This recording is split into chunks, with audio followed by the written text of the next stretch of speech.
A broken wheelchair on a Los Angeles sidewalk, a CEO who had everything except freedom, a mechanic who had nothing except kindness.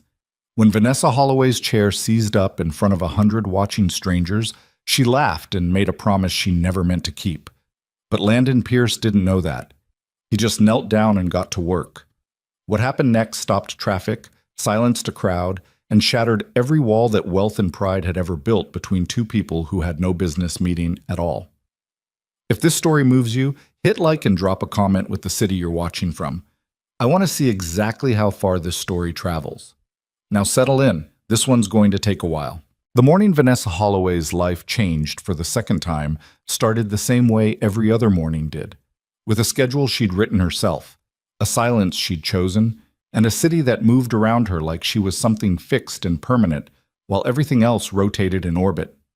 She woke at 5:15 without an alarm. She'd stopped using alarms 3 years ago, not because her body had adjusted to the hour, but because sleep had stopped being something she trusted.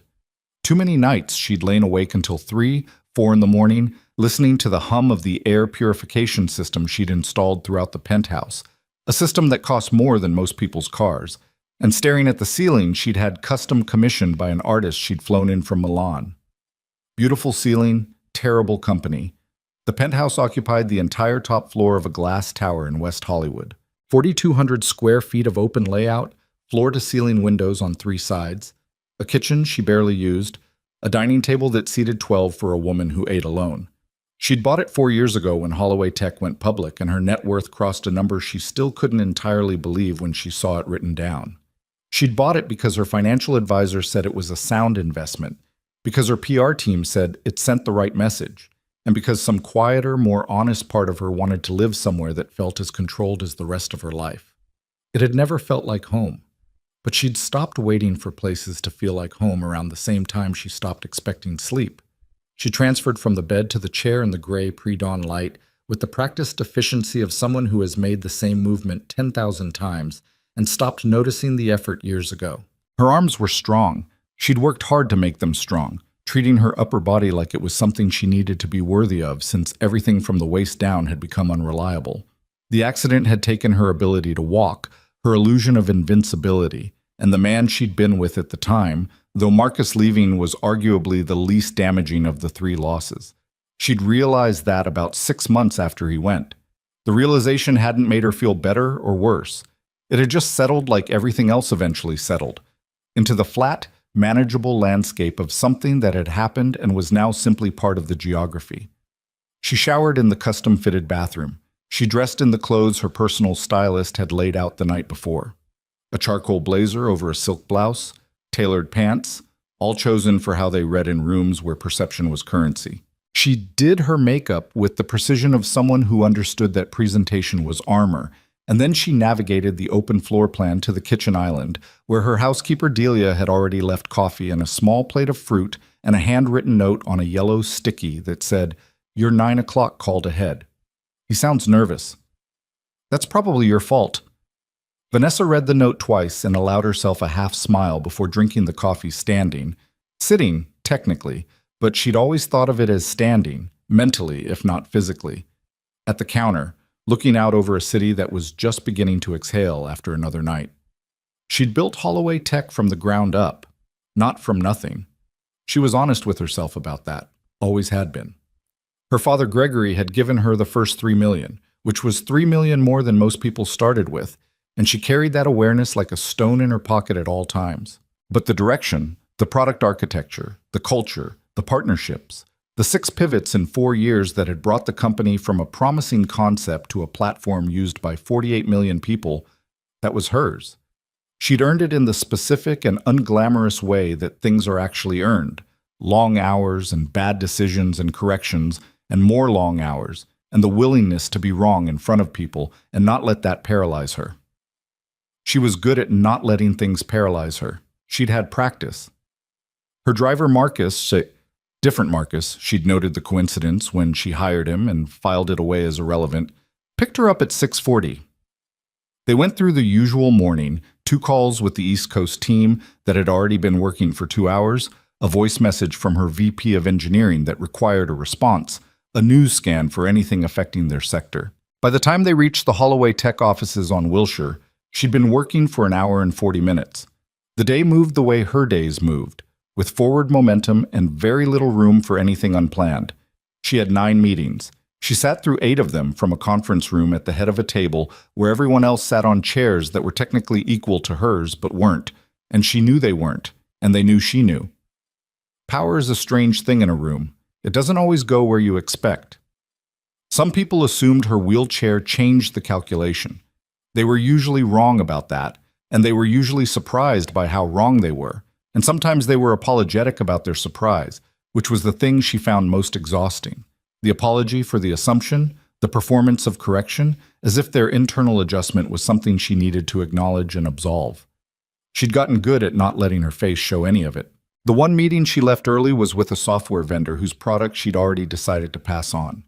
She gave him 40 minutes instead of the scheduled hour and rolled out with the polite finality of someone who has been closing conversations since she was 26 and knows exactly when the sentence is done. By 2 in the afternoon, she had a gap in her calendar. This was unusual. Denise, her executive assistant, had carved it out weeks ago for a strategic planning session that got moved, and in the rescheduling, no one had filled the slot. And Vanessa had noticed it this morning and made the calculation. She could fill it with 3 more calls, or she could do something she hadn't done in longer than she wanted to admit. She could go outside and just be outside for an hour. It felt more radical than it should have. She recognized that. She told Denise she was stepping out and not to reschedule anything until 4. She told Marcus to take the afternoon. She went downstairs alone, which she rarely did, and pushed through the building's automatic doors into the Los Angeles afternoon like someone who wasn't entirely sure the world was going to hold. It held. The sidewalk was warm and the sun was the particular aggressive gold of a Los Angeles 2 o'clock in summer. And the air smelled of exhaust and jasmine in the way that LA air sometimes does, incongruous and oddly specific. She went east on Wilshire, taking the pavement at a pace that felt like freedom. This was the thing she couldn't explain to people who hadn't experienced it, that the chair, which represented every limitation and loss and adjustment, was also the mechanism of her independence. Without it, she was stationary. With it, she moved. The complexity of feeling gratitude for the thing you also resent was something she'd spent years untangling and had mostly given up trying to resolve. It was both. It was always both. She ended up at Café Mercier about 6 blocks from the office. It was a place she'd been to once before, 18 months ago, for a working lunch with a potential investor who'd ultimately passed and later regretted it publicly. She remembered the coffee being exceptional and the patio being wide enough for her chair, which was not something she could take for granted and was therefore not a small thing. She went to the counter, ordered an Americano and something made with almond flour that she didn't actually want but that Denise had noted on a nutrition plan she was only partially following, and then took the coffee outside. The patio was half full with the afternoon crowd. People with laptops, a young couple. 2 women who looked like they were celebrating something small and personal. A man in his 60s reading an actual physical newspaper, which felt almost theatrical.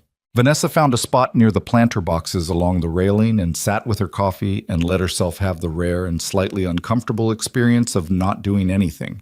She lasted about 4 minutes before she checked her email. 7 minutes after that, she noticed her chair wasn't responding the same way it had been. There was a resistance on the right side when she tried to move forward.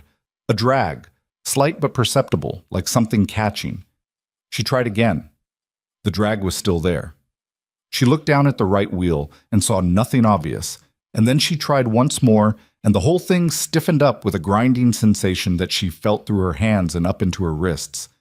And that stopped her cold. She pushed. Nothing. She pushed harder, shifting her weight to try to compensate. The chair made a sound she'd never heard it make, a metallic complaint somewhere in the wheel mechanism. And then it locked up completely. She sat very still for a moment. This particular wheelchair was a custom piece, engineered specifically for her measurements and usage patterns by a firm in Switzerland that made adaptive mobility equipment for people at the intersection of serious need and unlimited budget. It had cost more than a lot of people's houses.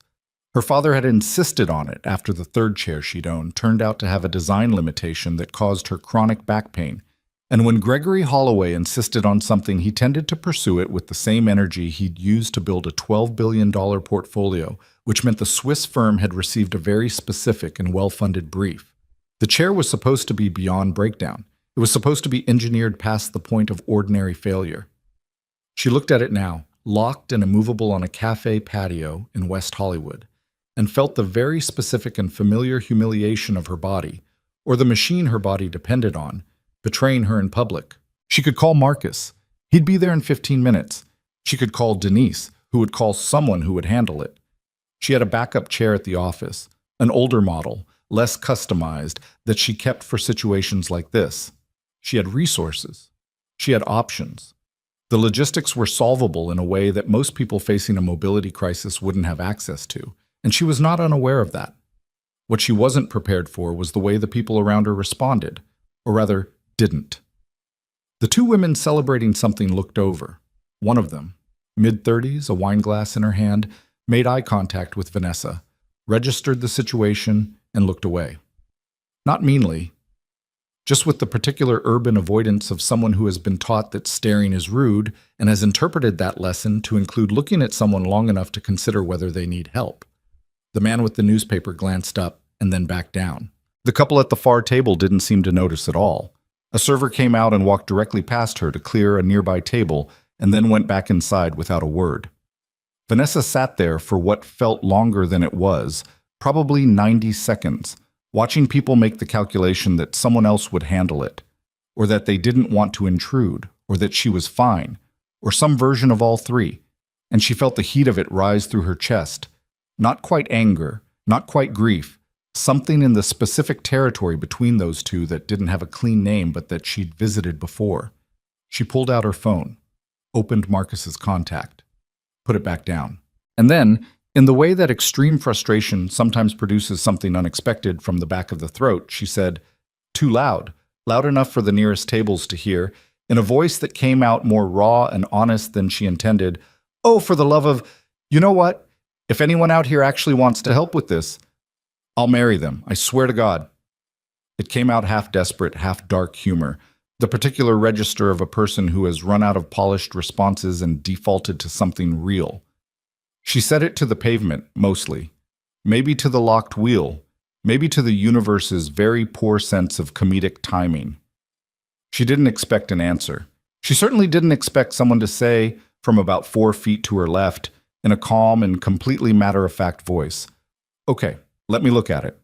She turned. He was standing on the sidewalk outside the railing, not on the patio. He must have been passing, actually passing, not sitting, not lingering. And he was looking at her chair with the concentrated attention of someone who sees a mechanical problem and is already solving it in his head before he's fully committed to the conversation. He was average height, broad through the shoulders, wearing a gray t-shirt with a faded logo she couldn't read, and work pants that were clean but clearly used. There was grease under his fingernails that he'd made some attempt to wash out. His face was the kind of face that doesn't announce itself. Not striking exactly, not plain either, just present and direct, with the kind of lines around the eyes that come from squinting at things in bright light for years. He was carrying a canvas tool bag over his shoulder. He looked at her then, briefly, checking. Not her condition, not her chair, but her face, like he wanted to make sure she was okay with him approaching before he committed to the movement. "I'm a mechanic," he said. "Mechanical's my thing. Not wheelchair specifically, but mechanism. A short pause. "May I?" Vanessa stared at him. The patio around them had gone slightly still, that collective pause of a group of strangers who have all tuned in to the same moment without planning to. "You're serious," she said. "Yeah. I was joking about the—" she gestured vaguely. "The marriage thing." "I know." He was already moving toward the railing entrance, not presumptuous, still waiting for her actual confirmation. "I'm just talking about the chair." She looked at him for another second, at his hands, calloused and capable, at his face, which was showing her nothing complicated. No performance of goodwill, no angle she could immediately identify, just the straightforward attention of someone who had spotted a problem and had the tools to address it. "Fine," she said. "Yes, Thank you. He came through the gate and crouched beside the chair without any of the hovering awkwardness that people sometimes brought to being physically close to someone in a wheelchair, as though they were afraid proximity would somehow harm her. He just crouched and looked, tilting his head to examine the right wheel mechanism, and she watched him shift the bag off his shoulder and set it on the ground and unzip it. Can you tell me what it felt like before it locked? He asked. Any kind of warning? Pull to one side? Right side was dragging for a few minutes before it stopped completely. How long ago? Maybe 10 minutes. He nodded and kept looking. He had a small LED flashlight in his hand now. She hadn't seen him take it out, and he was shining it into the wheel housing. This is a Swiss rig, he said. It wasn't a question. Yes. The locking mechanism on these uses a ratchet pawl system on the hub. They're great until they're not. He paused, squinting at something. There's your problem. The pawl's jammed. Looks like a fragment of something got in there. Small debris. Happens more than the manufacturers like to admit. He looked up at her again. I can get it out, but I need about 10 minutes and some actual light. That okay with you? He said it like it was the most ordinary question, like he was asking if she wanted cream in her coffee. Vanessa, who had been managing people, teams, boards, investors, adversaries, for 9 years, and who was not accustomed to being managed by anyone, found that the straightforwardness of it disarmed her completely. Yes, she said, hearing herself sound slightly less composed than usual. That's okay. Landon, he said, looking back at the wheel, an introduction as an afterthought. Landon Pierce, Vanessa Holloway. Okay. He was already working. He'd said it the way you say okay when someone tells you something that doesn't change what you were about to do. She watched him work. She'd been watched doing things publicly her whole adult life, giving talks, closing deals, navigating spaces that weren't designed for her, and she'd developed a considerable tolerance for observation. Watching other people was different. Watching him was different from watching other people. There was an economy to his movements that she found she couldn't look away from. No waste, no hesitation. He knew what he was looking for, and he went for it. And when he met a resistance, he adjusted and tried from another angle, and when something didn't work, he didn't appear bothered by it, just recalibrated. He talked while he worked, not to perform comfort, but because he was actually narrating his diagnostic process, which she gathered was a habit rather than a performance. The debris wedged into the pal housing. See, the problem with this particular design is the tolerances are really tight, which makes the chair incredibly responsive under normal conditions, but also means smaller particulate can cause a full lock. He had a pick tool now, working with focused precision. You'd be surprised what I've seen jam mechanisms. Once did an emergency repair on a concert grand piano. The action on 4 keys locked up the night before a performance. Turned out to be a guitar pick somebody's kid had gotten in there. Ridiculous. A pause. Got it. He held up something between his thumb and forefinger. A fragment of what looked like broken pavement aggregate, barely 4 millimeters across. That's it? Vanessa said. That's it. He didn't seem to find it as remarkable as she did. But now I'm going to clean and relubricate the whole mechanism, and I want to check the other wheel too, because if this happened once, it'll happen again until we address the underlying issue. He glanced at her. That's more like 40 minutes. You have somewhere to be? I have a 4 o'clock. What time is it? She checked. 2:40. You're fine. Back to the wheel. She should have called Marcus. She should have called Denise. She should have handled this the way she handled everything, efficiently and through the appropriate channels, without sitting on a cafe patio watching a stranger with grease under his fingernails take her chair apart, component by component. She did none of those things. Instead, she watched Landon Pierce work, and the patio around them gradually relaxed back to its normal business, and the server came out and offered her another coffee with the slightly sheepish energy of someone who had noticed earlier and not acted and was now compensating. And Vanessa said yes, thank you, and the Los Angeles afternoon went on around them like it had somewhere to be. The server brought the coffee and set it within her reach without making a production of it. How long have you been a mechanic? She asked. It came out more naturally than she expected. Since I was 17. He was working with both hands now, a careful and steady operation on the wheel assembly. My uncle had a shop in Glendale. I went in after school to help out, initially for money, and then just because I liked it. A brief pause. There's something satisfying about it. Something's broken. You figure out why. You fix it. The feedback's pretty immediate. As opposed to? Most things. He said it simply, without irony. Most things you do, it's hard to know if it made any difference. With mechanical work, you know. Vanessa considered that. It was, she thought, not an unfair observation. She spent a considerable portion of her professional life doing things whose effects she wouldn't know for months or years, if ever. "What kind of shop do you run?" she asked. "I don't run it. I work there. It's in Echo Park. General Automotive, some specialty transmission work." He paused. "Not my uncle's shop. Different place. My uncle retired 4 years ago and sold it." A beat. "I thought about buying it. Didn't happen." "Why not?" He looked up briefly. There was something in the slight recalibration of his expression. Not closed, just more careful. "Things don't always happen the way you plan them." She didn't push. She had the instinct to push. It was the same instinct that had served her well in business, the one that kept pulling at threads. But something in the economy of his answer suggested it wasn't evasion so much as genuine brevity. Some things don't need more than that. "Do you live in Echo Park?" she asked instead. "Near there. Eagle Rock. That's a haul from West Hollywood. I was dropping something off for a friend. He's got a studio over here." A glance at the street. "I don't usually come this far west." She absorbed that, the specific randomness of it. He was here because of a different errand, a different life, and had happened to be walking past at exactly the moment her engineered Swiss wheelchair chose to fail. The server had come and gone again. The couple at the far table had left.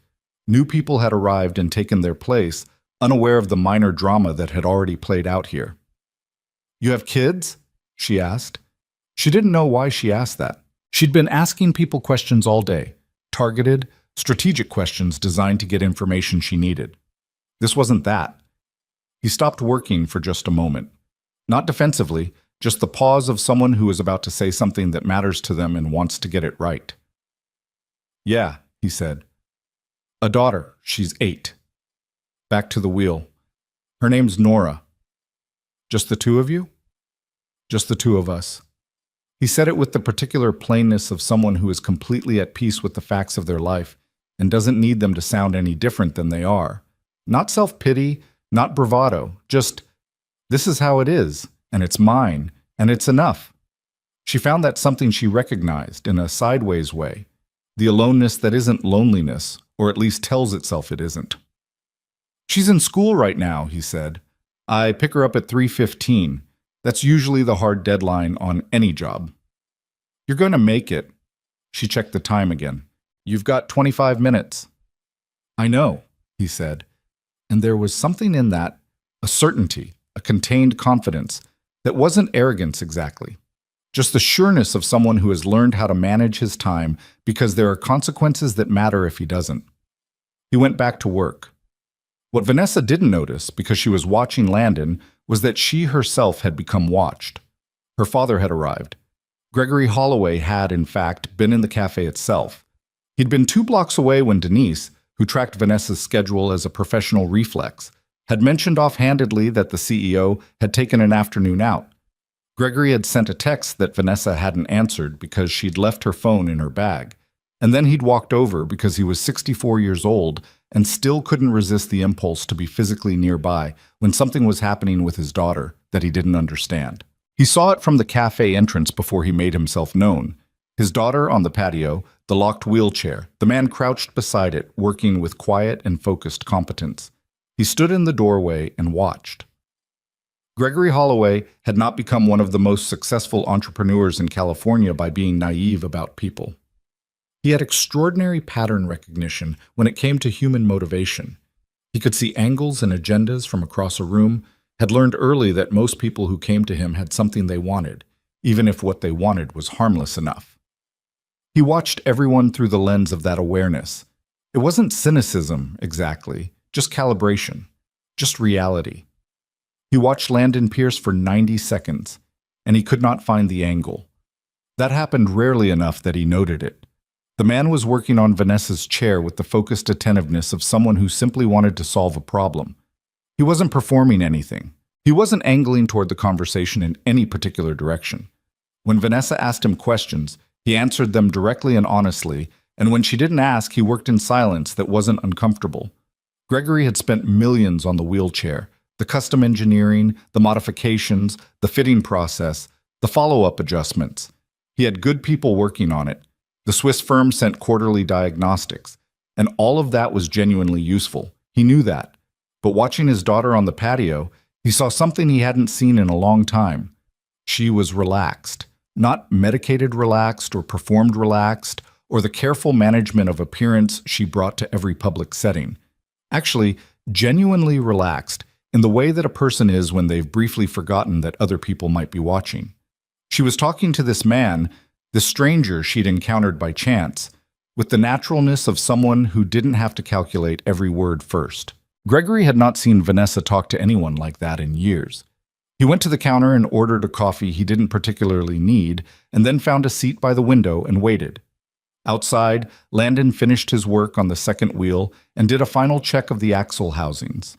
He wiped his hands on a cloth from his bag and looked up at Vanessa with an expression that was, she realized, slightly apologetic. "I want to be up front with you," he said. "What I've done is going to get you through the short term. I cleaned and lubricated both wheel assemblies, extracted the debris, checked the ratchet pawl on both sides. But the underlying issue, why the debris got in there in the first place, is a gap in the housing seal on the right side. It's worn. You need a replacement part from the manufacturer, or someone with access to Swiss spec components." He met her eyes steadily. "I can't fix what I can't get parts for. This will hold for a while, but it's not a permanent solution." She stared at him. She was accustomed to people presenting her with solutions. She had a team whose job was to bring her solutions, finished and ready. She was not accustomed to people presenting her with their own limitations as a form of honesty. "How long will it hold?" she asked. "A few weeks, if you're careful. Maybe more." He closed the tool bag. "Get someone to look at the seal soon. It's not an emergency right now. But it will be." "Okay. Okay," he echoed. He stood, shouldering the bag, and there was a brief and slightly strange moment where neither of them said anything, and Vanessa became abruptly aware that this interaction, which had felt inevitable and ongoing while it was happening, was about to be over. "Try it," Landon said. "Tell me if the pull is gone." She positioned her hands on the wheels and pushed. The chair moved, smoothly, cleanly, without resistance, without drag, without the slight grinding hesitation she'd gotten so used to over the past several months that she'd stopped fully registering it. The chair simply moved in the effortless way that it had when the Swiss firm first delivered it 4 years ago, and she'd tested it in their facility in Zurich, and she'd thought, yes, this is it. This is what it's supposed to feel like. She hadn't felt it since then. She hadn't even realized she'd stopped feeling it. She pushed forward a few more feet and then turned, smoothly, precisely, and pushed back. The ease of it moved through her like something she didn't have a word for. Not just relief. Something older than relief. Something that hit in the chest and behind the eyes, and she had to stop and breathe through it for a second because she was on a public patio in West Hollywood and she was not going to cry in front of a cafe full of strangers. She turned back to look at him. He was watching her with a mild and attentive expression. He'd seen her reaction to the chair moving correctly, and he hadn't made a performance of his own satisfaction about it. He just watched to make sure it was right. "It's good," she said. Her voice came out steadier than she'd expected. "Good," he nodded. "Remember what I said about the seal?" "I will." She hesitated. The calculation she made in the next second wasn't the usual kind. Not strategic, not political, just the ordinary human arithmetic of, he did something for me and I want to acknowledge it without making it weird. "Can I?" She stopped. "I want to pay you for your time. I know this wasn't—" "No," he said. Not harshly. Just the same directness he'd been giving her the whole time. "I was walking by. It's fine." "It's more than an hour of your—" "It's fine," he said again, and the firmness in it was not unkindness. It was just a door, gently but clearly closed. I'm glad I could get it moving. He glanced at the time. On a regular watch, the analog kind, she noticed, on a worn leather strap. I have to get to pickup, he said. Go. She meant it. Thank you. Genuinely. He looked at her then, just looked for a moment, the way someone looks when they're registering something and deciding what to do with it. And then he said, Take care of yourself, Vanessa Holloway, in the same tone he'd said everything else, practical and warm and not performing either one.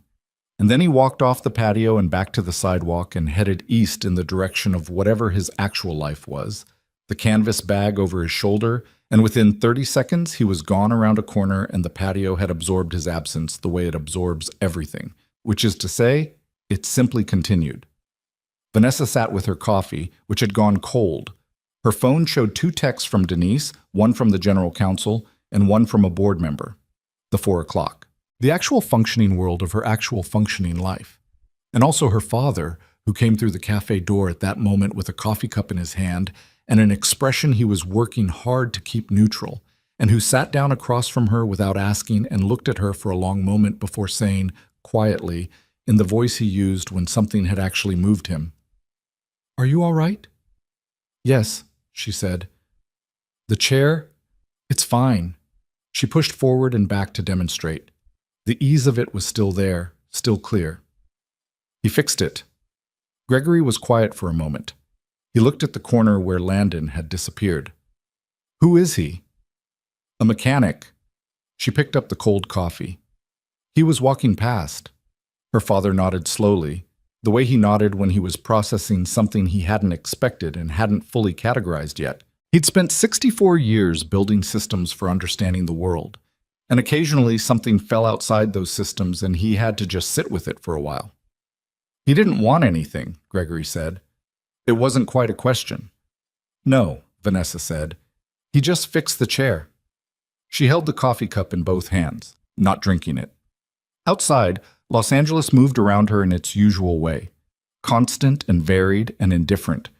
And she sat in a wheelchair that moved the way it was supposed to move and thought about a man who had somewhere to be at 3:15 and a daughter named Nora and enough honesty to tell her when he'd reached the limit of what he could fix. She thought about the way the chair had felt when she pushed it forward, the cleanness of it, the ease. She thought, I haven't felt that in 4 years. And then she thought about something else he'd said, something small and ordinary, a throwaway answer to a throwaway question that she kept returning to without entirely understanding why. Most things you do, it's hard to know if it made any difference. With mechanical work, you know. She put the cold coffee down. She was going to be late for her 4 o'clock. She didn't move for another 10 minutes. She made the 4 o'clock. Barely. Denise had rescheduled the general counsel to 4:30 without being asked, which was why Denise had worked for her for 6 years and would, Vanessa suspected, continue to work for her until one of them retired. She rolled in at 3:58 with cold coffee on her breath and something unresolved still sitting behind her sternum, and she sat through 90 minutes of legal review with the focused attention she brought to everything, while some quieter part of her mind kept returning to a corner in West Hollywood and a canvas tool bag and a man who had checked his analog watch and gone to pick up his kid. She didn't tell anyone about the afternoon, not because there was anything to hide, there wasn't, but because she didn't yet have language for what had happened that didn't sound either smaller or larger than it actually was. A stranger fixed my chair. That was true, and also insufficient. She sat with the insufficiency of it through the evening, through the dinner she ate alone at the kitchen island while reviewing quarterly projections on a tablet, through the flat television light she used to fill the penthouse later in a way she'd never admitted to anyone was loneliness management. The chair moved correctly when she navigated to bed. She noticed it again. The ease of it. 4 years, she kept thinking. 4 years of that slight resistance, that friction she'd absorbed into normal until she'd forgotten normal was supposed to feel different. She fell asleep faster than she had in months, which she noted and chose not to analyze. The next morning, she called the Swiss firm from her car on the way to the office and reported the seal issue on the right wheel housing. The woman on the phone, a product specialist named Ingrid, who spoke English with the precise formality of someone who had learned it in a classroom, confirmed the part number and said they would ship a replacement and arrange for a certified technician to perform the installation. 3 weeks, possibly 4. Vanessa thanked her and ended the call and looked out the window at the freeway and thought about a man who had diagnosed the same problem in 40 minutes with a flashlight and a pick tool. She did not search for him online. She told herself this was because she had other things to do, which was true, but also because looking for someone felt like doing something, and she wasn't sure she'd decided yet whether to do something. That lasted 6 days. On the 7th day, a Tuesday, she was in the back of the car going through contracts when her phone showed a news alert, something local, a feature story in a Los Angeles lifestyle publication about adaptive sports, which had somehow populated in her feed. And the article mentioned a community mechanic program in Eagle Rock that was providing free vehicle maintenance for low-income families with disabled members. Eagle Rock. She closed the article, opened her email, closed that too. She typed Eagle Rock Mechanic into her phone's search bar, and then stopped herself and put the phone face down on the seat. What was she doing?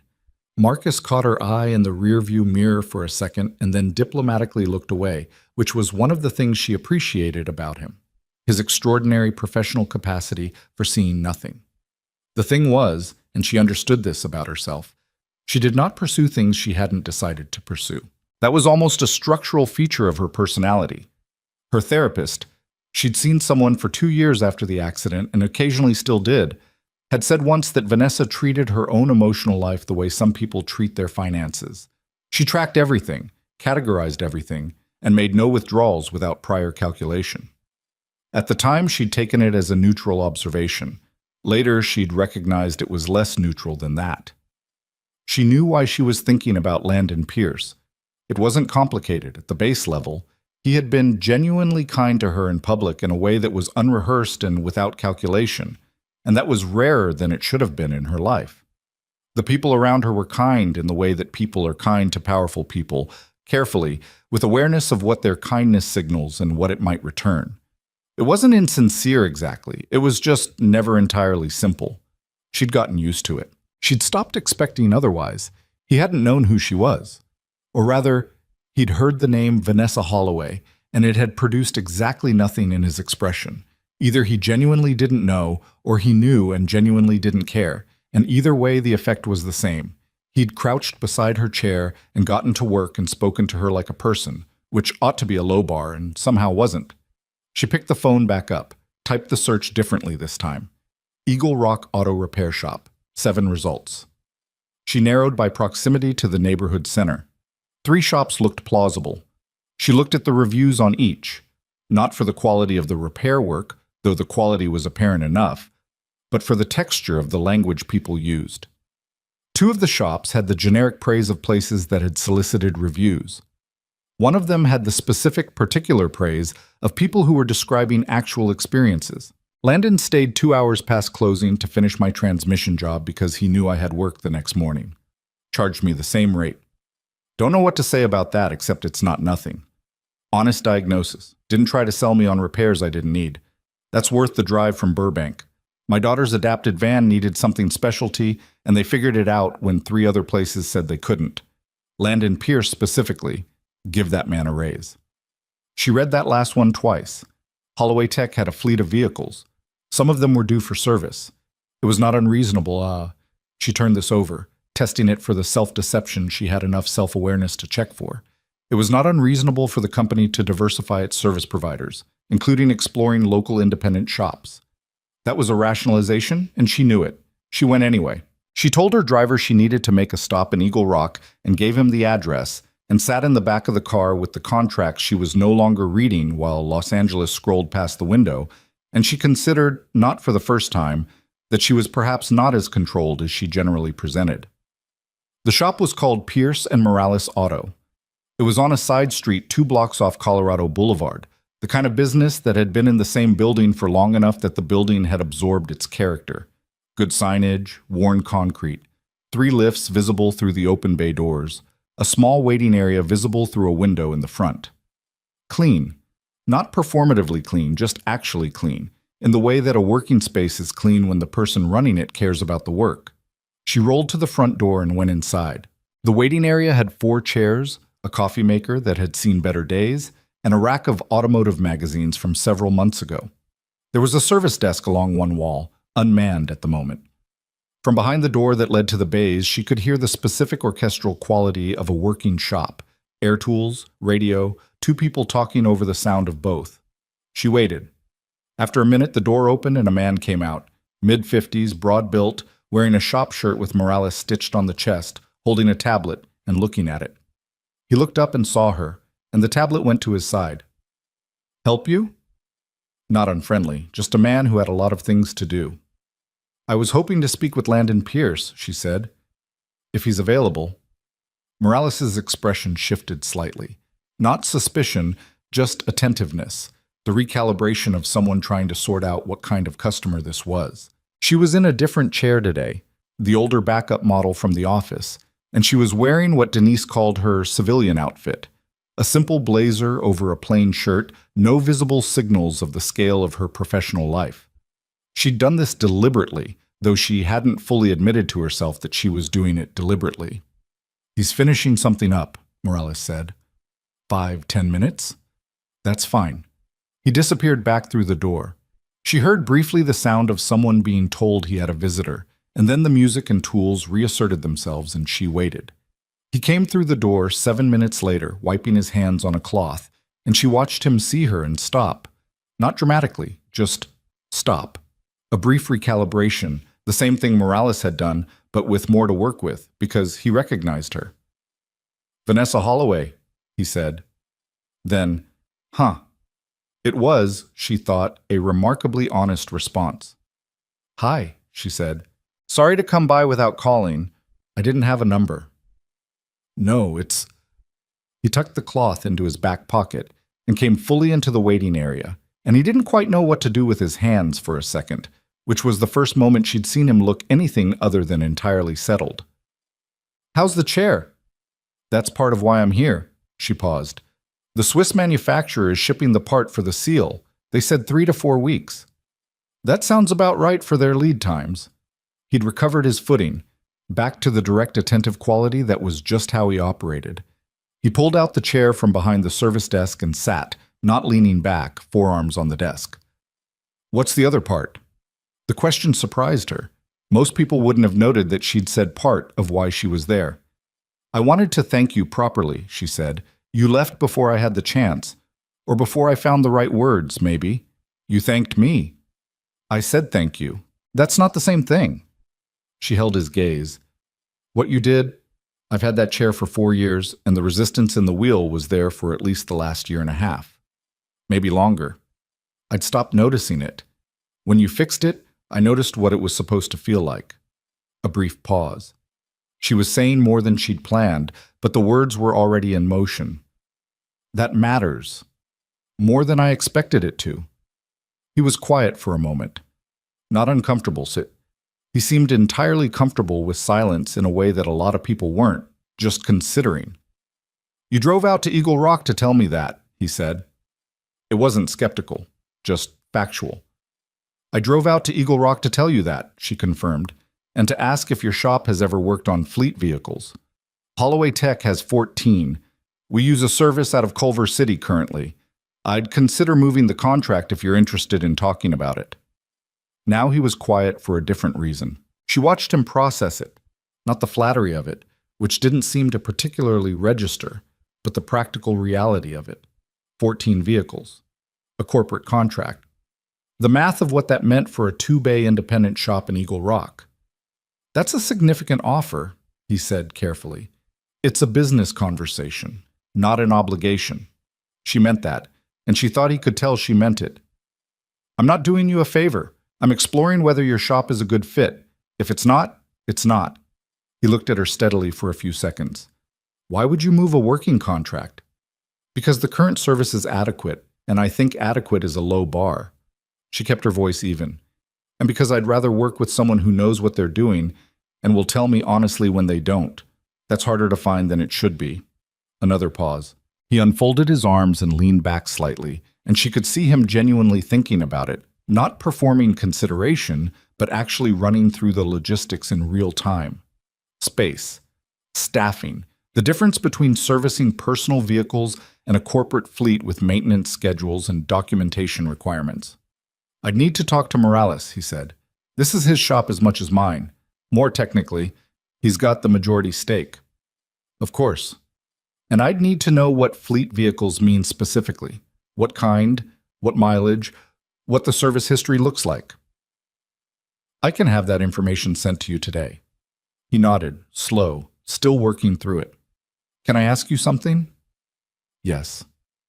"If I say no to the contract conversation," he picked his words with some care, "does that affect whether you're standing here?" She understood what he was asking. He was asking whether the business offer and her being there were the same thing or different things, and whether his answer to one changed his situation regarding the other. It was, she thought, an extremely perceptive question and exactly the right one to ask. "No," she said, "they're separate." He nodded again, and she thought she saw something in his expression relax slightly, like a tension she hadn't noticed before resolving. "Okay," he said. "Send the fleet information. I'll talk to Morales. Give me a few days. Take whatever time you need." She started to turn the chair and then didn't because there was something else she'd been carrying around for a week and hadn't resolved.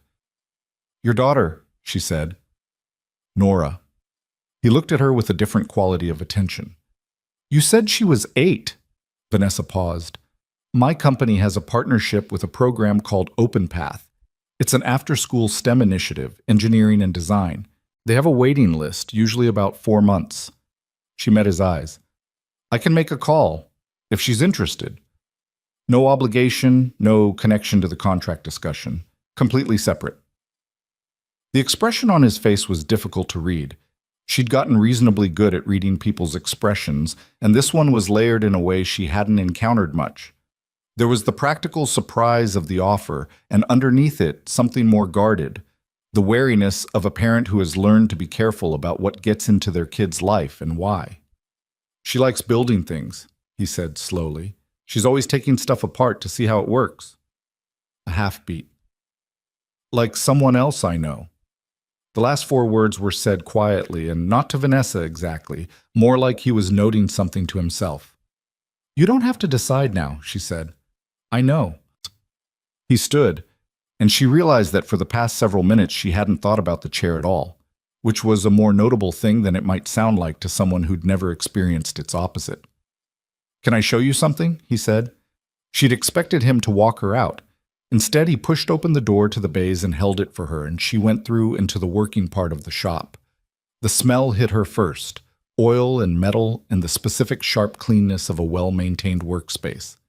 2 vehicles on the lifts, a third on the floor with its hood up.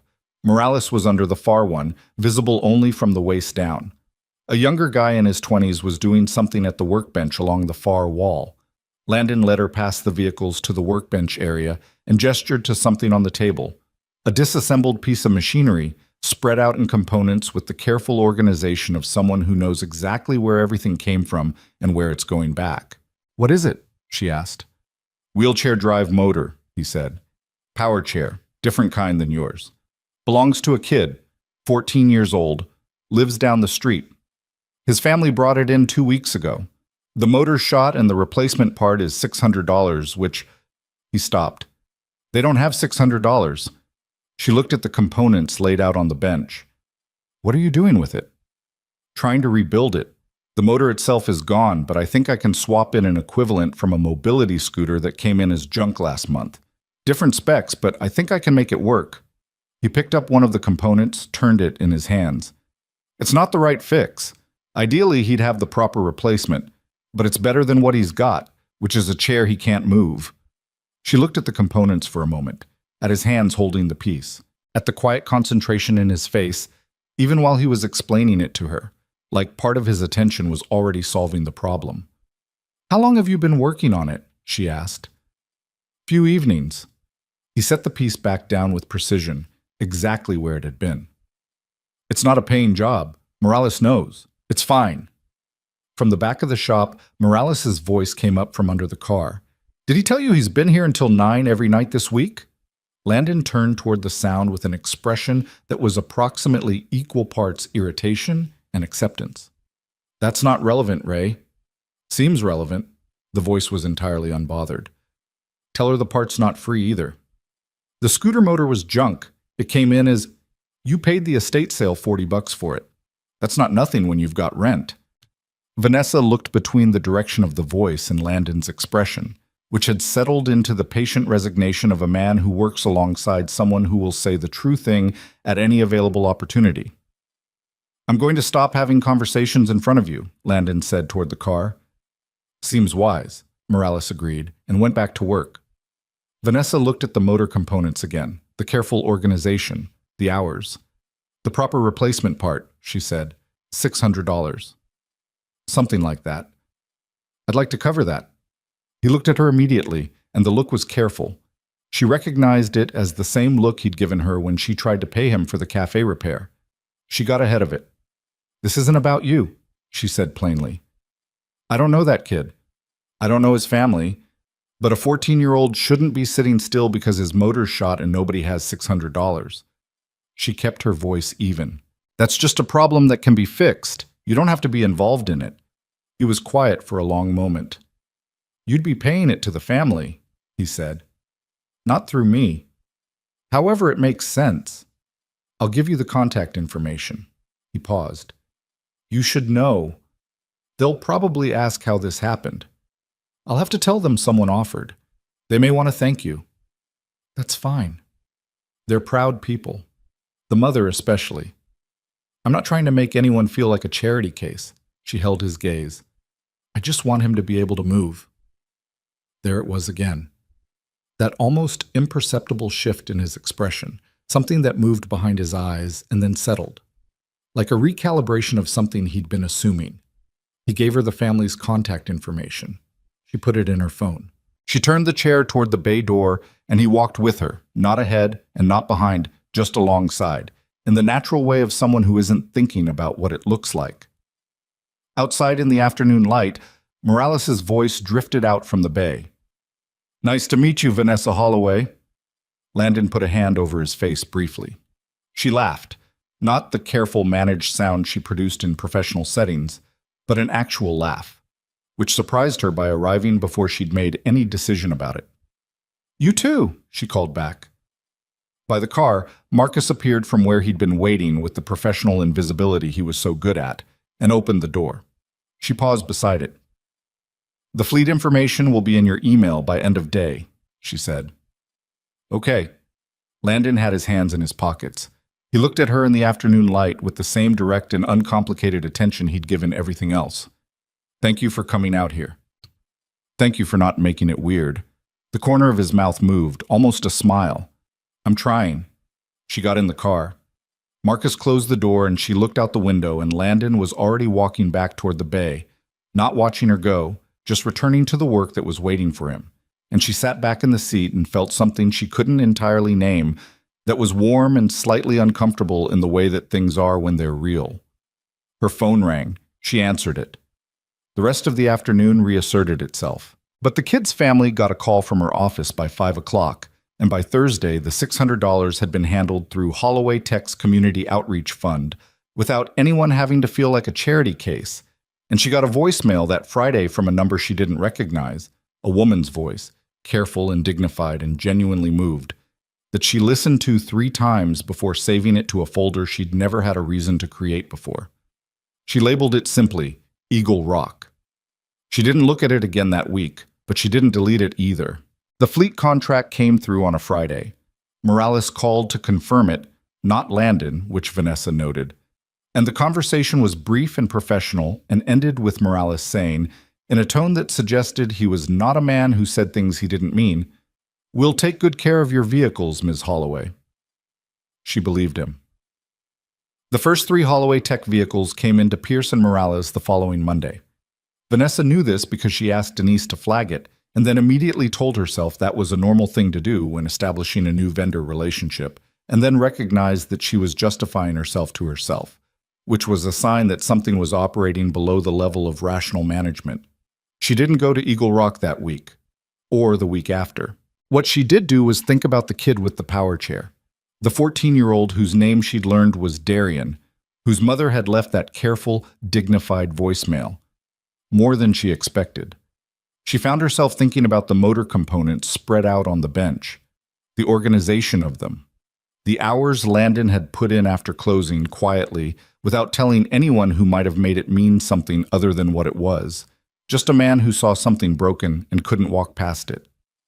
She had spent her adult life surrounded by people who gave to things. She had a philanthropic arm at Holloway Tech, a giving framework she'd developed with a consultant, targets and metrics and impact assessments. She was not naive about the complexity of charity, who it served, who it didn't, the gap between intention and effect. She'd had those conversations. She'd read the literature. She thought she understood the landscape of generosity reasonably well. What she hadn't fully accounted for was what it looked like when it wasn't organized. When it was just a man staying until 9 o'clock on a Tuesday because a kid down the street couldn't move. And that seemed to him like a problem he could do something about. She was, she admitted to herself, late on a Wednesday night, with the penthouse quiet around her, thinking about Landon Pierce quite a lot for someone who had decided not to do anything particular about it. What moved it from thought to action was, as it often is, something unplanned. She was at a dinner, the kind of dinner she attended 8 or 9 times a year, necessary and well-organized and designed to produce connections. A fundraiser for a children's literacy initiative at a hotel in Beverly Hills. She was at a table with 6 other people, including a film producer she'd met twice before, and a city councilwoman and a foundation director who spent most of dinner explaining the importance of his foundation. The food was the kind of food that is technically excellent and somehow forgettable, and the conversation moved in the smooth, safe circuits that conversations at these tables tend to move in. At some point, the councilwoman, a direct, sharp woman named Patricia who Vanessa genuinely liked, leaned over and said quietly, "You look like you're somewhere else." Vanessa looked at her. "Is it that obvious?" Only to someone who's paying attention, Patricia poured herself more water. "What is it?" "Nothing specific, just..." She paused, looking for honest language.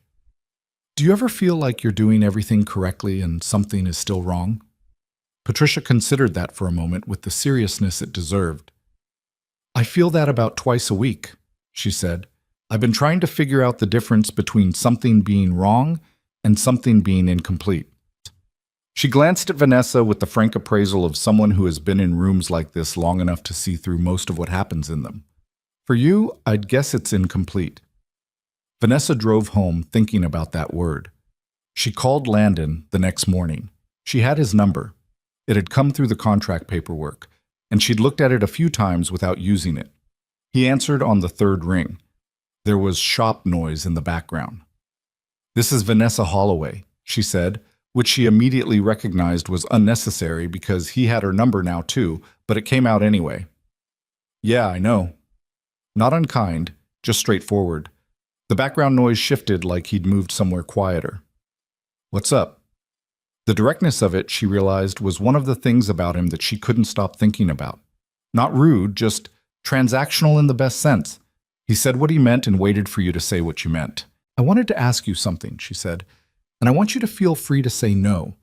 I'm going to try to say it clearly so there's no ambiguity about what I'm asking." A brief pause. "Okay." "My company has a community outreach event in 2 weeks. We're partnering with the Open Path program, the one I mentioned to you, the after-school STEM initiative. It's a Saturday afternoon at our Pasadena facility. Hands-on design challenges for kids, some equipment demonstrations, a few engineers from our team there to talk about their work." She kept her voice even. "I thought Nora might enjoy it, and I thought you might be willing to bring her not as anything complicated, just as something to do on a Saturday."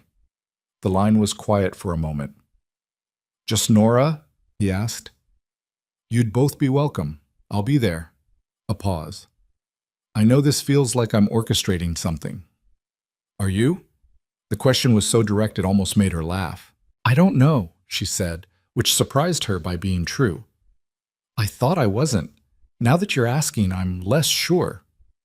Another silence, but different from the first.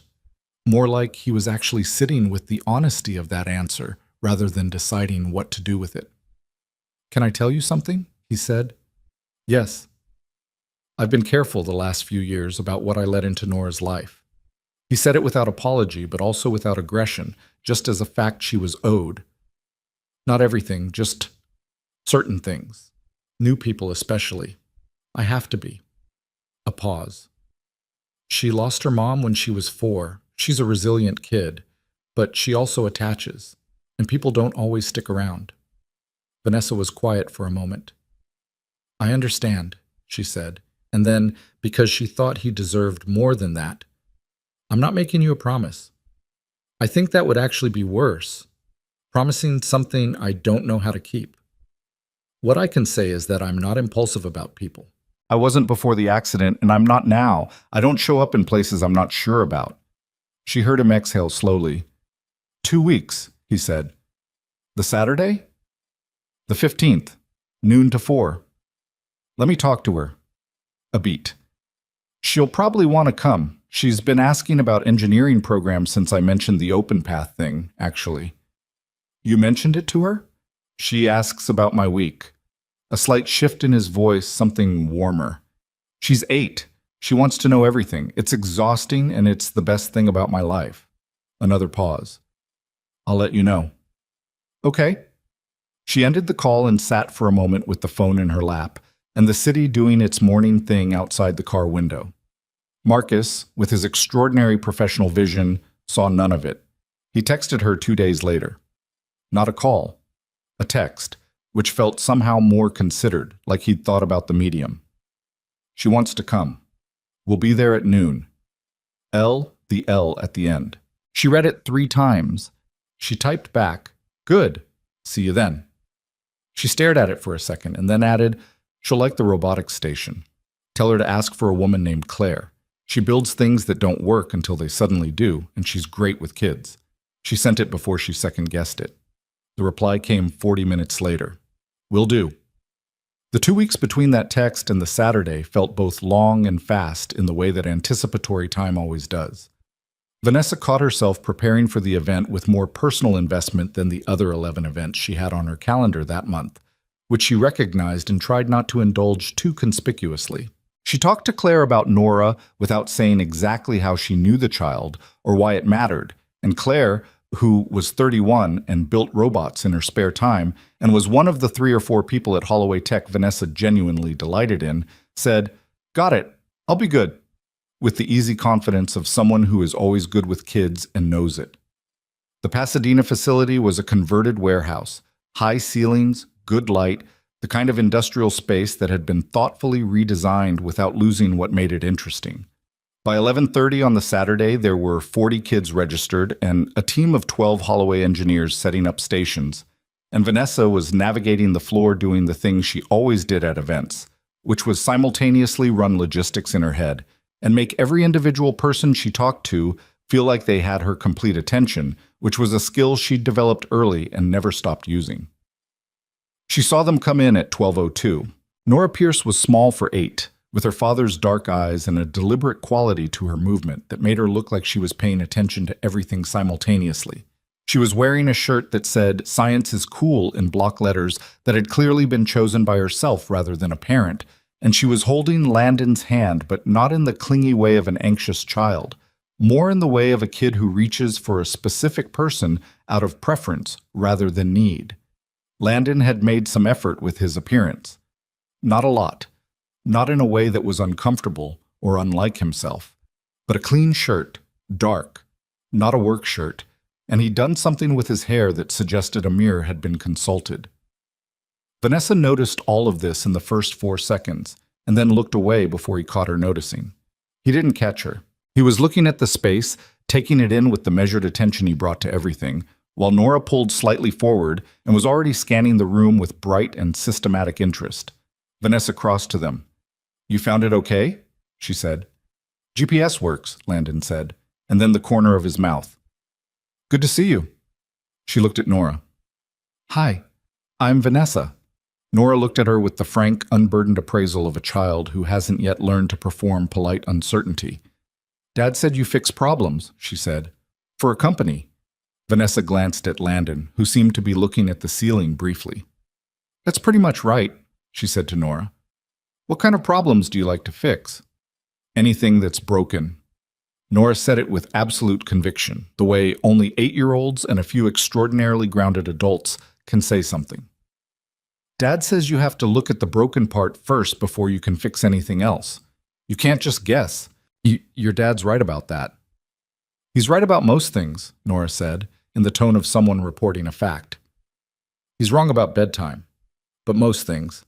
Landon put his hand briefly on top of Nora's head, and she ducked away from it without breaking eye contact with Vanessa, which made Vanessa want to laugh in the unguarded way she'd laughed in the shop parking lot and hadn't expected. She took them to the robotics station first, because she'd told him about Claire, and she wanted to see if the recommendation held. It held. Within 6 minutes, Nora was elbow-deep in a partially assembled rover component, with Claire crouched beside her explaining actuator mechanics, with the focused joy of someone who spends most of their professional life explaining things to adults who pretend to follow along. Landon stood a few feet back, watching. Vanessa positioned herself beside him. Not close exactly. There was appropriate space. But alongside, in the way she'd noticed he stood alongside people rather than opposite them. "She's good," he said quietly, watching Nora. "Nora or Claire?" "Both."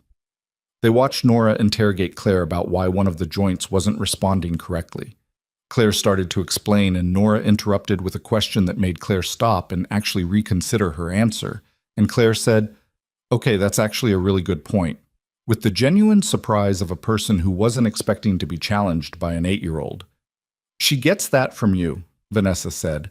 "The not letting go of a question until the answer makes actual sense." Landon looked at her sideways. "You've spent about 4 hours with me total." "I know." She paused. "You're not hard to read. That's not a criticism." He was quiet for a moment. "Most people say I'm closed off. You're not closed off. You're just economical." She chose the word carefully. "You don't give more than the situation requires. That's different from closed off." He didn't respond immediately, and when he did, it wasn't about that. "How long have you been doing these events?" "The Open Path Partnership is 2 years old. The format has changed a lot. First year was a disaster, actually. Too many kids, not enough structure. The engineers were great, but had no idea how to explain their work to children, and the children had no patience for the learning curve." She paused. "We lost 3 kids to a supply closet for 40 minutes. Fire Marshal was not thrilled." He looked at her with an expression she hadn't seen before, something open and slightly delighted. "You're joking." "I wish I were." "Where were you while 3 kids were in a closet?"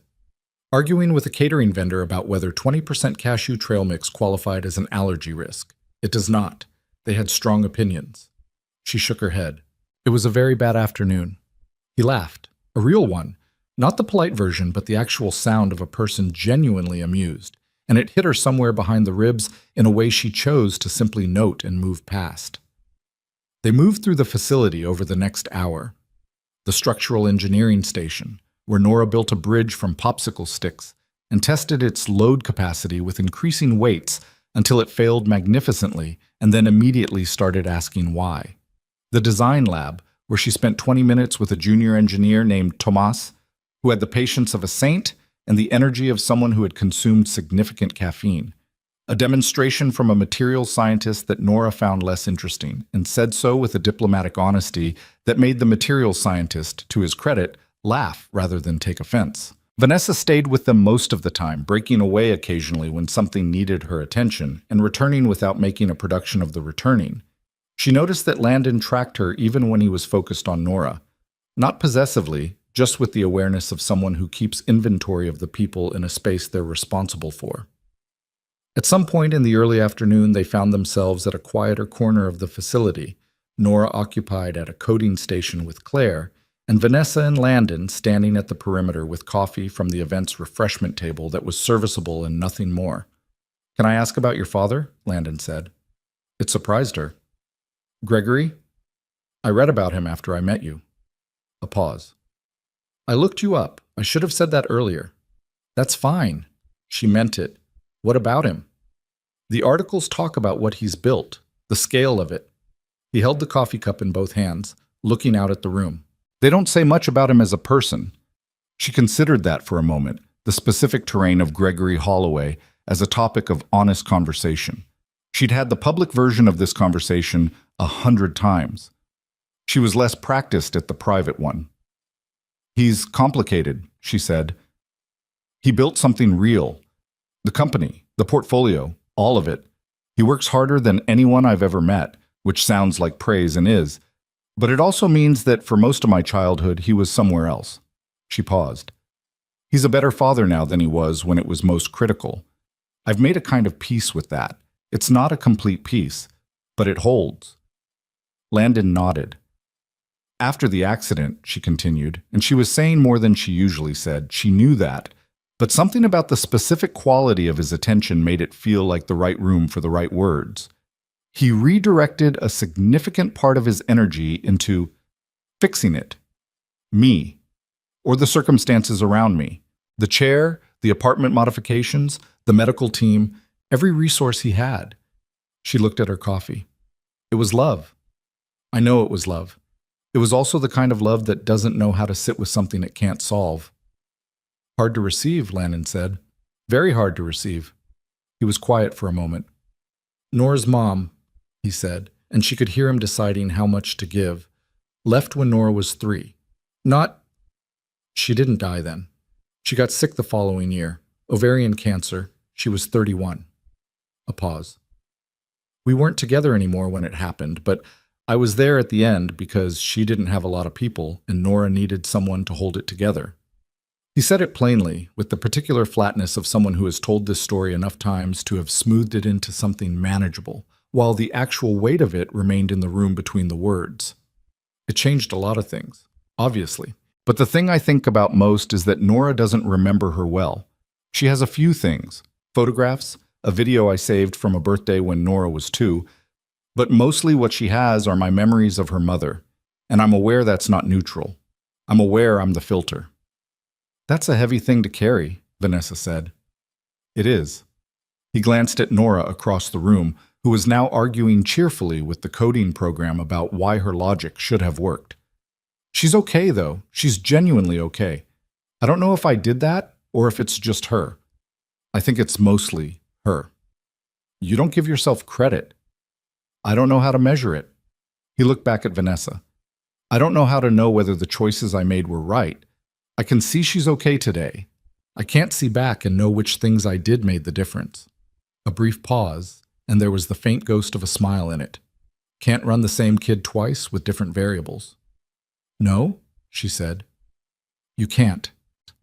She thought about what he'd said, the thing about not being able to know, and about her own life and the choices she'd made since the accident, the work she'd redirected herself into, the walls she'd built in the name of control, the long nights in a penthouse that cost more than most neighborhoods and that had never once felt like refuge.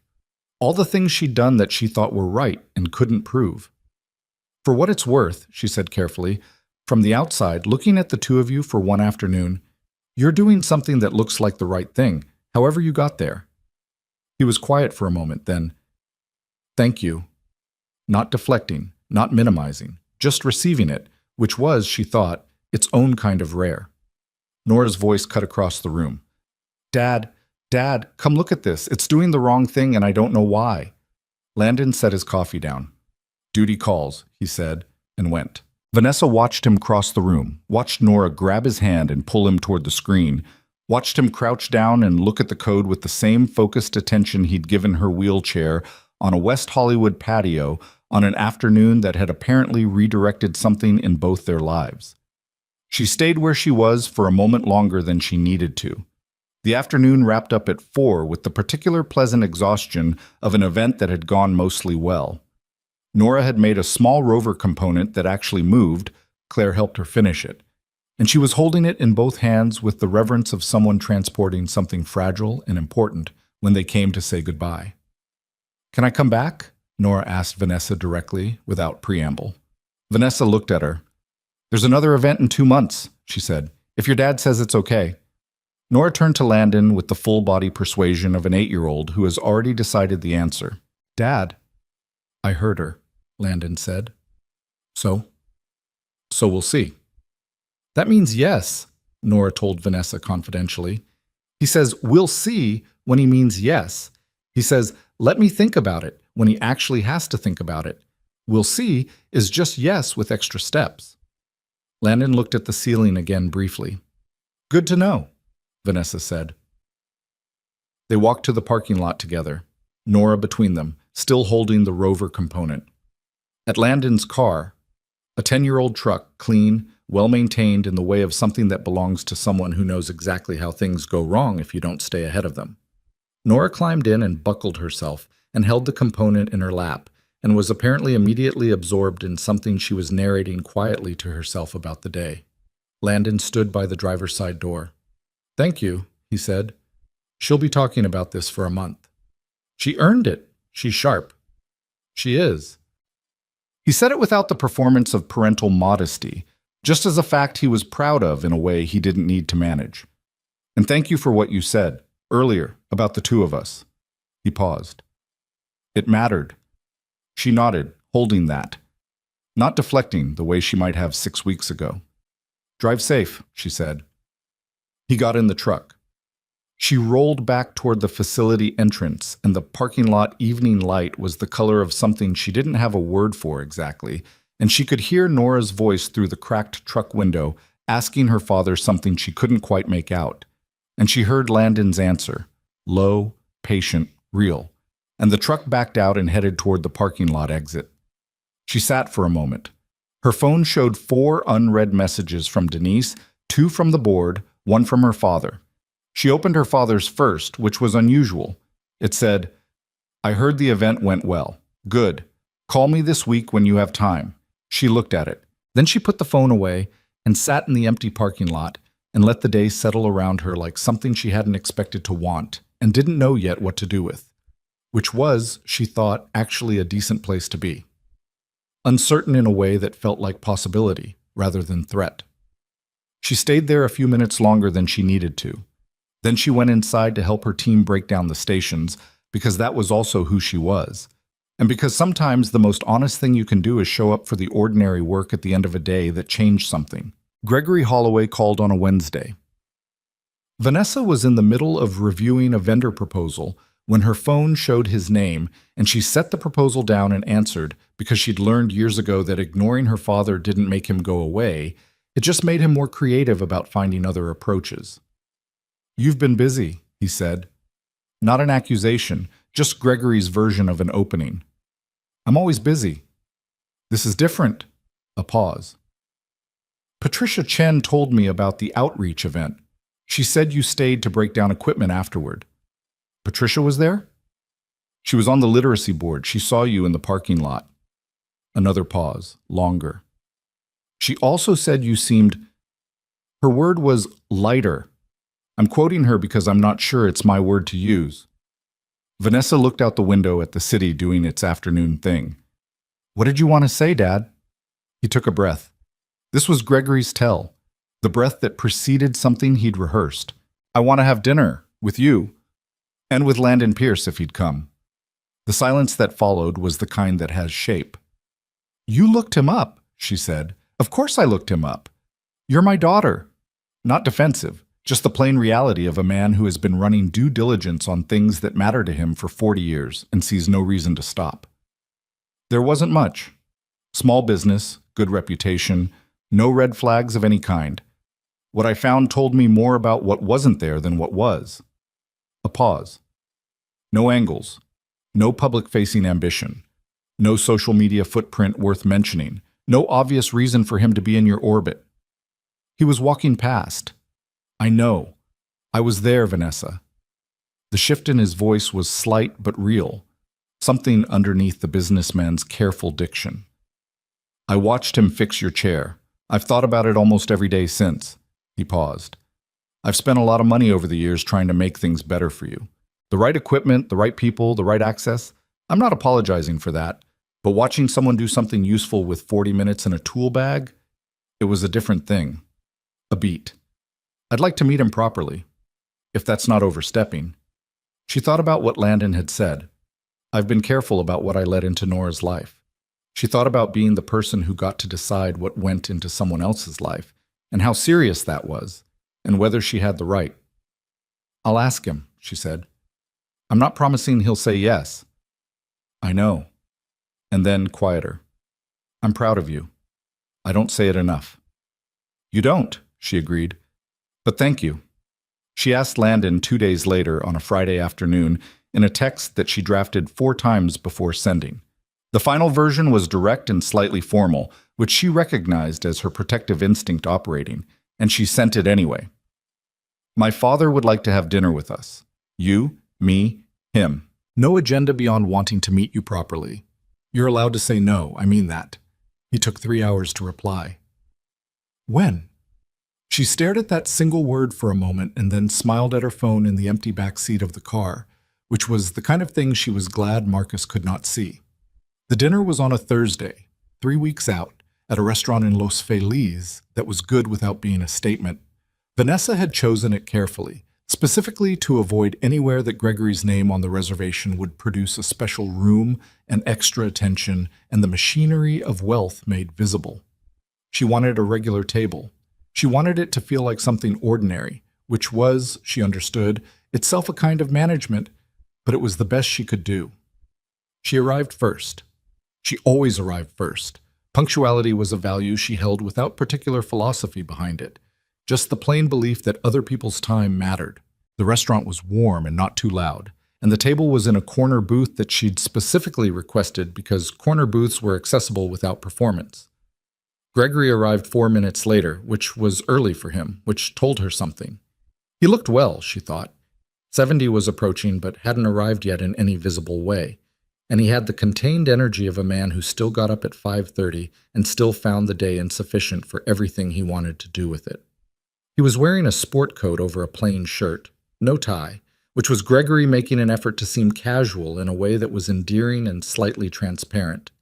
He kissed her on the cheek and sat down and looked around the restaurant with the brief automatic assessment of a man who has walked into a lot of rooms and cannot entirely stop measuring them.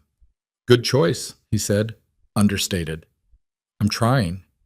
He looked at her with something genuine in his expression. How are you really? It was a question he'd gotten better at asking over the last decade. Earlier in her life, he'd asked how things were, projects, companies, outcomes. The shift to asking how she was had been gradual, and she thought probably hard-won, and she gave it the credit it deserved. I'm good, she said. Honestly? Not managed good? Actually good. He nodded. Landon came through the door at 7 exactly, and she could tell immediately that he'd thought about this, about the room and what it asked of him, because he came in with the measured steadiness of someone who has decided not to be thrown by things before they happen. He was wearing a dark jacket she hadn't seen before, a little stiff in the way of something recently acquired, and he'd made the same effort with his appearance as he had at the Pasadena event, genuine but not performance. He spotted her and came directly to the table. Hey, he said to Vanessa, and then turned to Gregory and extended his hand. Mr. Holloway. Gregory shook it and said, Gregory, please. And Landon sat down across from him with the self-possession of a man who has sat across from difficult people before and knows how to hold his ground without making it a confrontation. There was a brief silence of the kind that happens at a table where no one is entirely sure yet what kind of conversation this is going to be. Gregory broke it. I want to say something before we get into the pleasantries, because I'm not very good at pleasantries, and they usually just postpone what I actually want to say. He looked at Landon directly. I was at the cafe that afternoon. I watched you work on Vanessa's chair. Landon glanced at Vanessa briefly, and she gave him a small nod that said, yes, I knew, and yes, this is who he is. Okay, Landon said. I've spent years, Gregory said, trying to solve the problems that followed my daughter's accident. Good solutions, most of them. Expensive solutions. The chair you fixed cost more than some cars. He paused. You got it working correctly in 40 minutes. And I don't say that to diminish what I've done. I think what I've done has mattered, but I've been thinking about the difference between solving a problem for someone and solving a problem with someone. He stopped. I'm not entirely sure what my point is. I just thought you should know I saw it. Landon was quiet for a moment, and Vanessa watched him decide how to receive this. This large, complicated man sitting across from him, extending something that was not quite an apology, and not quite a thank you, but lived in the territory between them. I just fixed what was broken, Landon said. That's what I know how to do. I know, Gregory said. That's what I'm talking about. The food came. They'd ordered without drama, Gregory getting the pasta he clearly wanted and not what he thought he should order, Landon getting the burger without apologizing for it, Vanessa getting the salmon she'd been planning on for 3 hours. It was such a small and ordinary set of choices, but something in the ordinariness of it settled the table into something that felt less like a meeting and more like a meal. The conversation moved, not smoothly. There were moments of friction, which was appropriate given who these three people were and what they each carried into the room. Gregory asked about the shop with the directness of someone doing research, and Landon answered with the patience of someone who doesn't mind being researched as long as you're honest about it. Vanessa watched them calibrate to each other, two men who operated differently but shared a fundamental orientation toward things they believed in, and felt something she recognized as relief, not because it was going well, but because it was going real. At some point, Gregory said, "Tell me about your daughter." And Landon said, "Nora." And the whole quality of his face changed in the way that it did when Nora came up. Not softer exactly, just more present, like a room where more lights had come on. He told them about the Saturday mornings they spent at the shop when the school calendar allowed, Nora in her own small work apron that she'd decorated with stickers, handing him tools with the serious focus of someone who had decided this was important work. He told them about the school project she'd built last spring, a model of a bridge suspension system that her teacher had put on display in the front hallway. He told them about the bedtime arguments that were, in practice, negotiations, and that Nora approached with the same logical framework she applied to everything, presenting counter-evidence for later curfews with an earnestness that made it impossible not to laugh even while holding the line. Gregory listened to all of it with the attention of a man who knew, from the vantage of age, exactly what was being described. "She sounds like someone I know," he said, looking at Vanessa. "Don't," Vanessa said. "You built a working radio at 9, he said to Landon, "from components. Presented it to me with footnotes about why it worked." "That's actually impressive," Landon said. It was. Gregory looked at his daughter with something unguarded in his expression. "I didn't tell her that enough at the time. I thought the footnotes were excessive." "They were excessive," Vanessa said. "They were thorough," Gregory said. "There's a difference." He paused. "I learned it late." The table held that for a moment. Later, when Gregory had excused himself to take a call, he'd been deferring for 20 minutes, Vanessa and Landon sat across the table in the specific quiet of two people who have just been in a room with something true and are still close to it. "He loves you very much," Landon said. "He just doesn't know how to make that not about fixing things." She looked at him. "When did you figure that out?" "About 10 minutes in." He turned his water glass slowly. "My uncle was like that. Everything he cared about, he'd try to build something around it. Buy it, fix it, make it better. Sometimes what something needs is just to be left alone." A pause. "I don't say that critically about your father. I mean it descriptively." "I know." She paused. "It took me a long time to understand that he couldn't help it, that it was how he said I love you." She looked at her plate. "It was easier to be angry at it when I thought it was about control. Harder once I understood it was the only language he had." "Have you told him that? That you understand?" She considered the question honestly. "Not in those words." "Maybe worth doing," he said mildly, in a tone that wasn't pushing, just offering, the way he offered most things, without insisting you take it.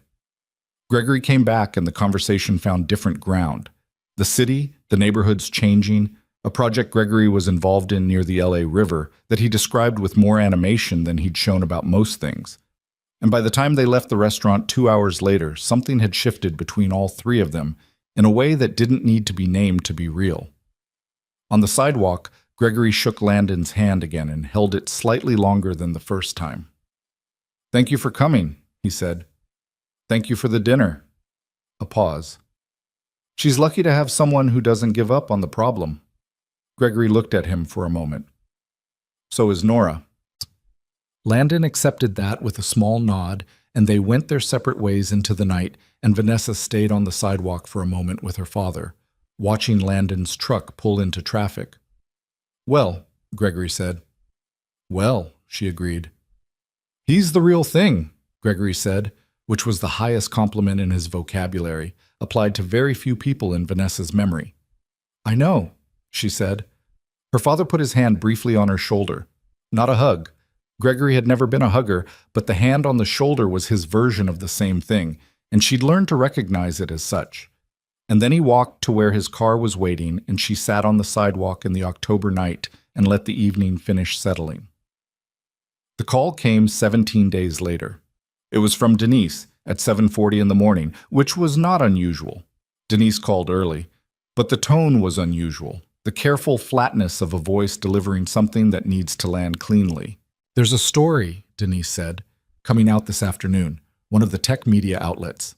They have a source inside Holloway Tech." Vanessa felt the specific cold clarity that serious news always produced in her. "What's the story?" "They're claiming the Meridian acquisition last year involved insider information, that someone on the board knew about the target's proprietary algorithm before the deal was public." A pause.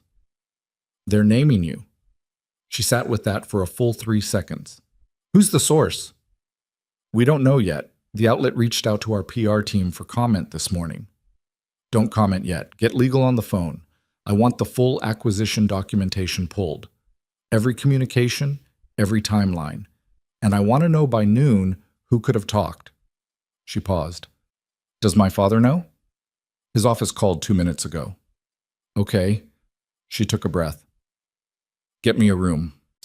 By 9 o'clock, she was in a conference room with her general counsel, her chief compliance officer, and 2 members of the legal team, and they were going through the Meridian acquisition with the focused urgency of people who understand that the difference between a story and a crisis is sometimes just hours. The allegation, as it developed through the morning, was specific, that Holloway Tech had obtained a non-public technical document from Meridian's development team before the acquisition offer was made, and that the document had been used to set the terms of the deal in a way that could constitute securities fraud. Vanessa had not seen that document before the deal closed. She was certain of this the way she was certain of a small number of things in her professional life, not because she trusted her memory generally, but because the Meridian acquisition had been contentious internally, and she had been scrupulously careful with the information she touched, and when.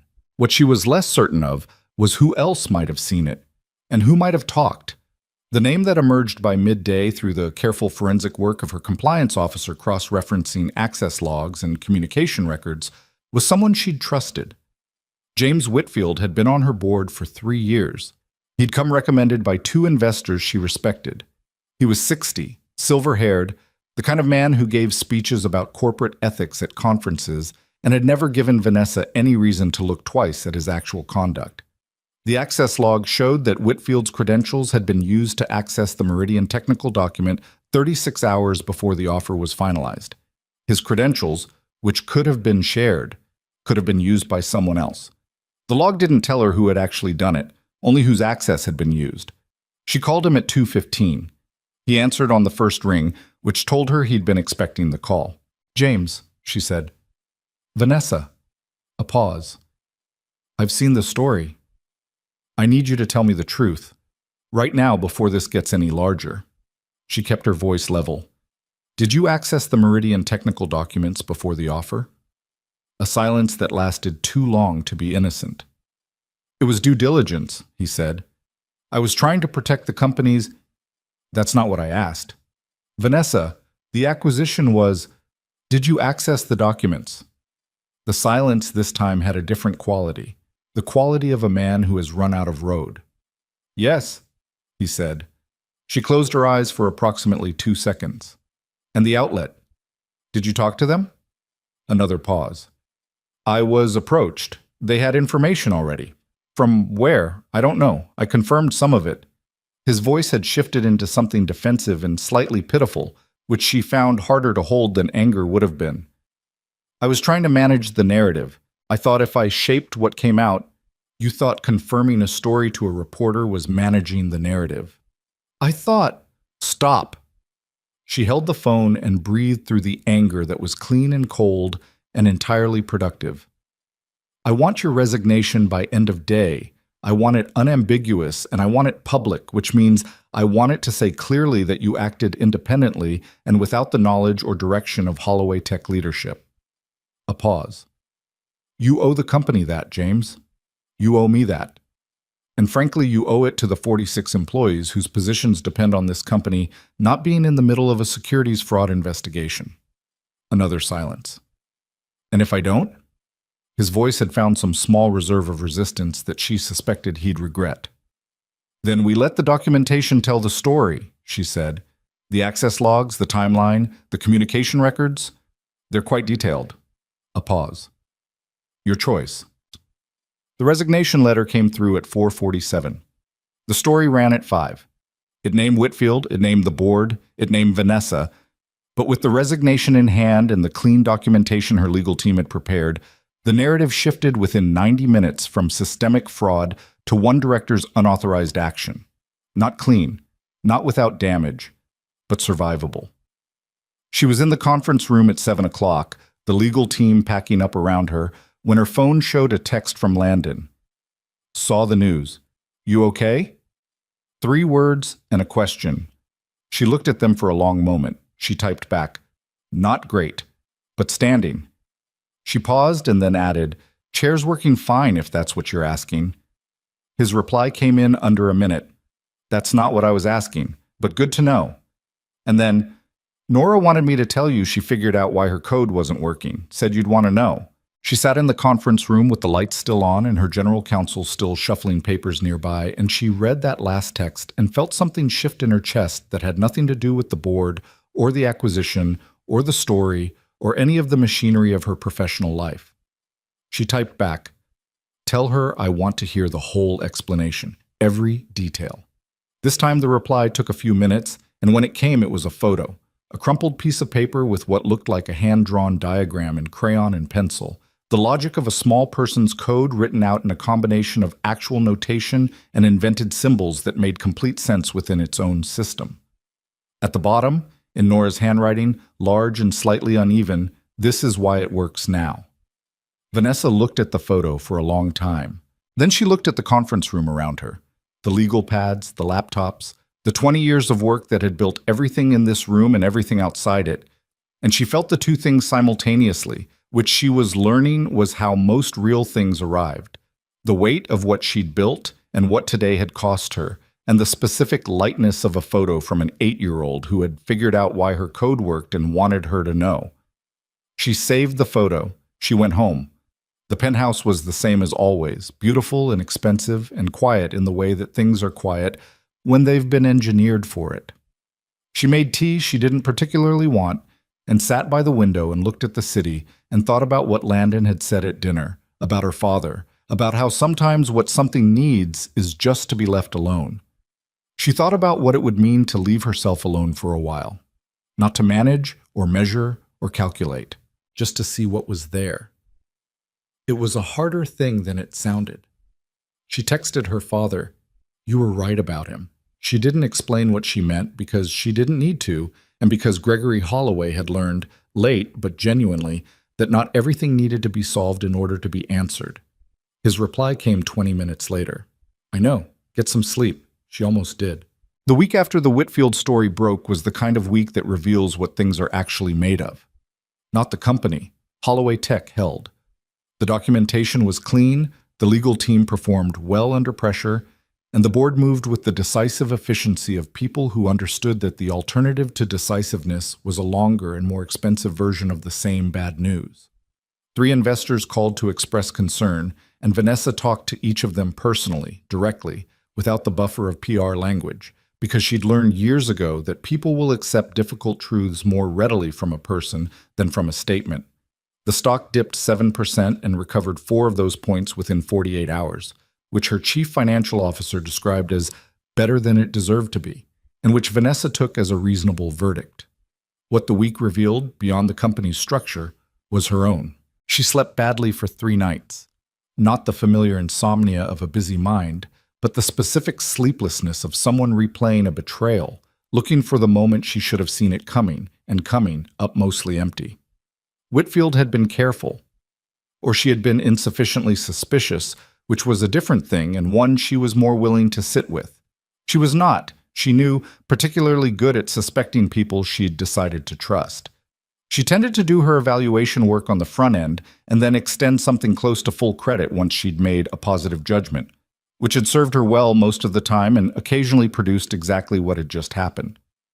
She thought about this late on the third night, sitting at the kitchen island with tea that had gone cold and the city outside the windows doing its 3 a.m. thing, which was quieter than the city deserved to be given how much of it never actually stopped. She thought about the pattern of it, the careful vetting, the extended trust, the occasional catastrophic exception.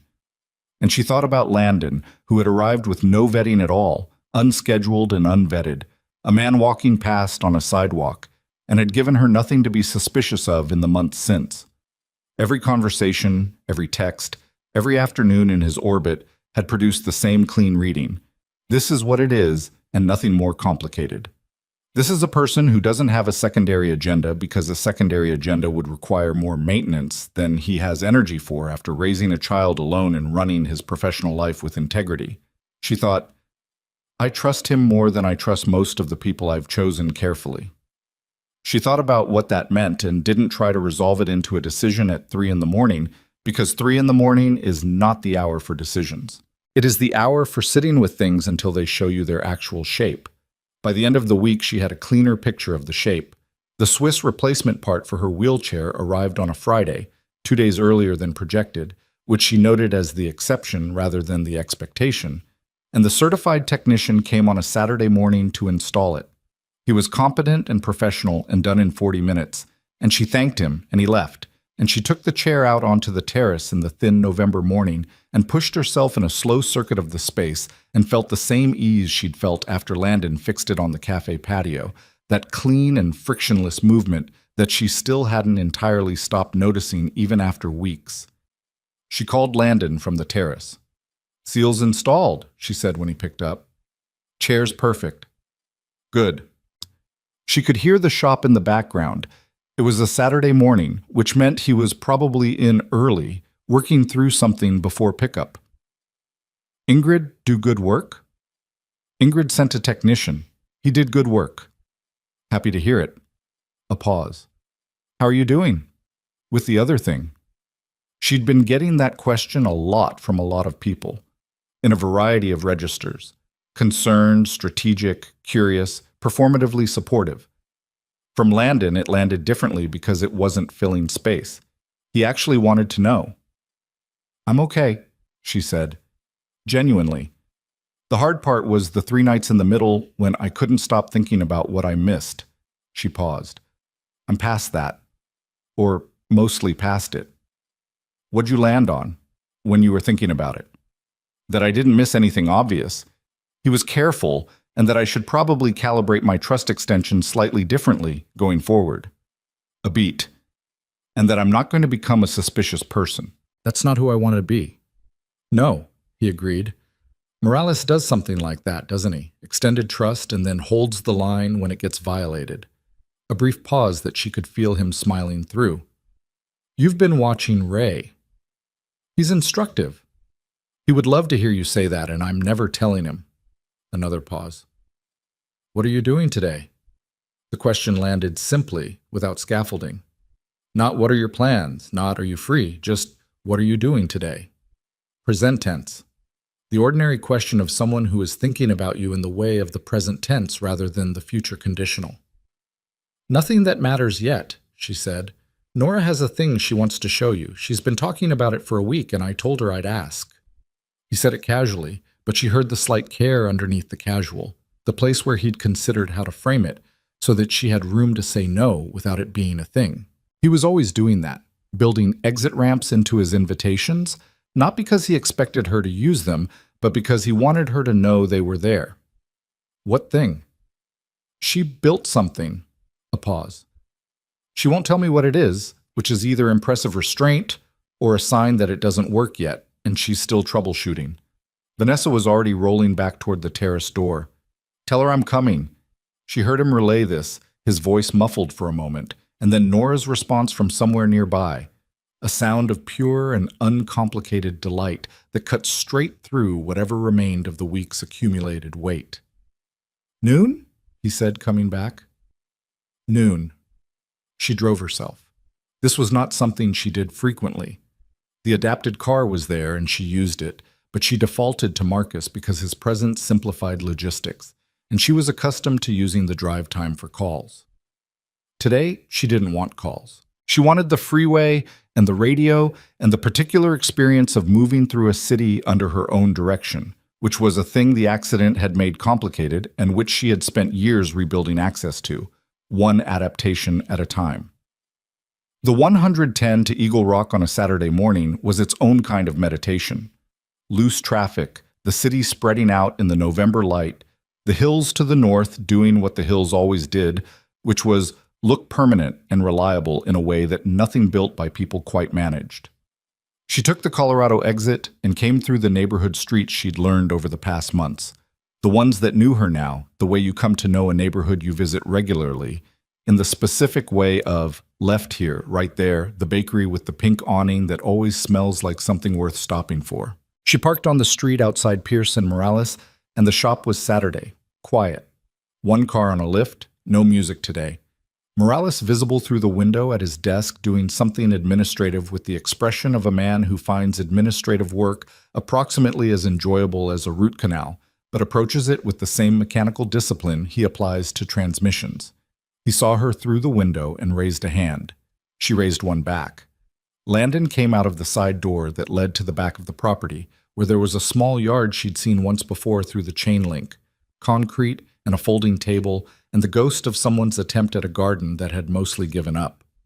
He was in a clean shirt, no jacket, and he was holding 2 coffee cups in a way that suggested he'd heard the car. "Right on time," he said. "Always." She took the offered cup. It was real coffee, not the event table variety, and she recognized the beans from a roaster in Atwater Village she'd mentioned once in passing that she liked. And she chose not to remark on this because remarking on it would make it a thing when it was quietly just a thing he'd done. "She's in the back," he said. "She made me promise not to go in yet. She's been setting up since 9. "Setting up what?" "She won't say." He held his coffee with both hands and leaned against the wall of the building, looking toward the backyard with the fond and slightly baffled expression of a parent who has spent 8 years marveling at a small person who continually exceeds his ability to predict her. "She asked me last week if we had any spare motors. I said what kind. She said any kind. I gave her an old wiper motor from a parts bin. She spent Tuesday and Wednesday evenings in her room, and I'm under strict orders not to look." Vanessa looked at him. "You followed the orders." "Mostly." The corner of his mouth. "I looked once, couldn't tell what it was." "Dad," Nora's voice came from behind the gate to the backyard. "I can hear you talking about looking." "I said mostly," he called back. "That's still looking." A pause. "You can come in now, both of you." He pushed the gate open and she went through first and into the yard, where Nora Pierce had arranged the folding table in the center of the space and draped it with what appeared to be a piece of canvas from the shop, and on top of the canvas was... Vanessa took a moment to understand what she was seeing. A small mechanism. Built from what looked like a combination of hardware store components, the wiper motor, several pieces of PVC pipe, and what appeared to be a section of conveyor belt material from some previous project, held together with bolts and wire ties, and in 2 places what looked like industrial tape applied, with the conviction of someone who has run out of more elegant solutions. It was roughly 18 inches across. It had a small control arm extending from one side, clearly designed to be operated by hand, and along its surface there was a series of rollers, the PVC pipe sections spaced evenly, that formed a kind of track. Nora was standing beside it in her shop apron, decorated with its stickers, with her hands clasped in front of her in the posture of someone who is trying very hard to seem calm and not quite managing. "Okay," she said. "So," Vanessa waited. "I've been thinking about your chair," Nora said. "Not the wheel part. Dad fixed that. The other part." She gestured at the mechanism. "When you go somewhere and the floor isn't flat, like gravel or like those bumpy curb things, There's a kind of wheel design that adjusts to uneven surfaces. I looked it up. It's called a compliant mechanism. And I tried to build one that demonstrates how it would work. She paused. It doesn't work exactly right yet. The roller spacing is off. But the principle works. Vanessa looked at the mechanism, then at Nora. Can you show me? She said. Nora picked up a small wooden block, about 2 inches thick, and placed it under the track, creating an uneven surface. Then she turned the control arm, and the rollers moved and the track distributed across the obstruction without jamming, each roller responding independently to the height change. It wasn't perfect. 2 of the rollers stuck momentarily, and Nora had to give the control arm a second push. The tape on the far end was visibly starting to lift. The whole thing looked like what it was, which was something built by a child in a bedroom over 2 evenings. But the principle worked. Vanessa could see it clearly, saw the logic of it, the actual mechanical insight underneath the imperfect execution. She looked at it for a long moment. Nora, she said.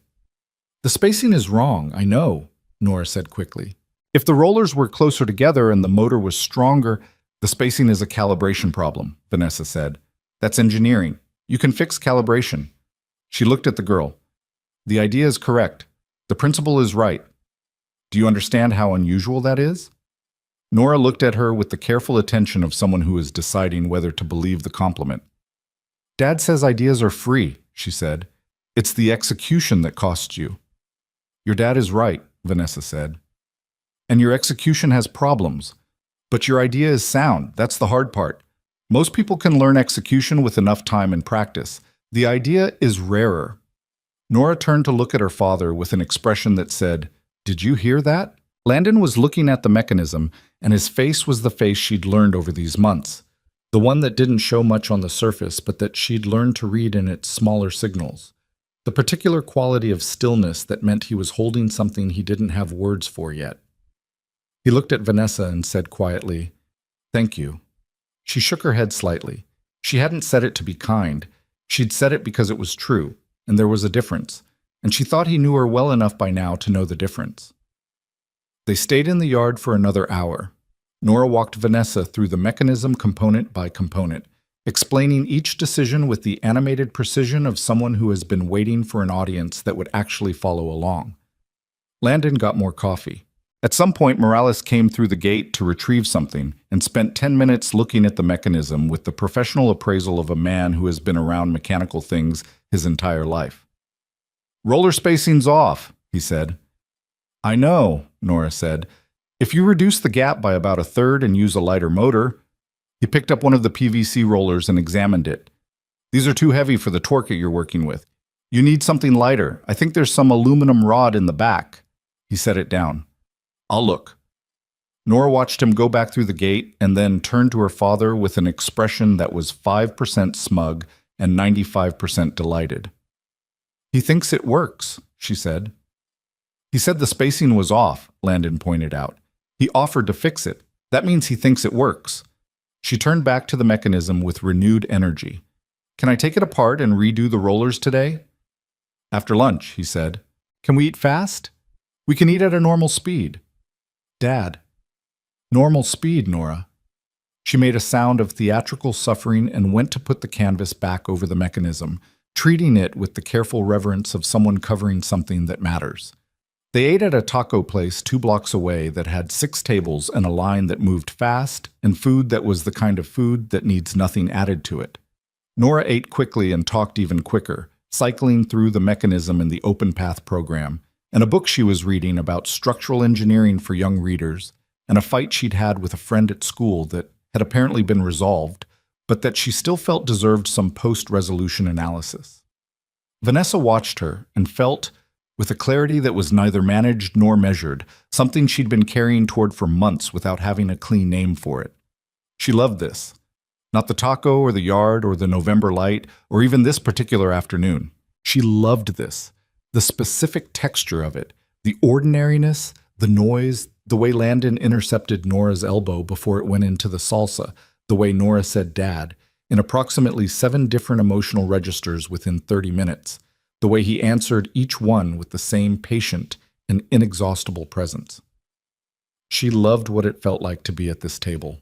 She sat with that, quietly, while Nora explained why the friend had been wrong and also slightly right, and she didn't try to manage it or categorize it or decide what it meant.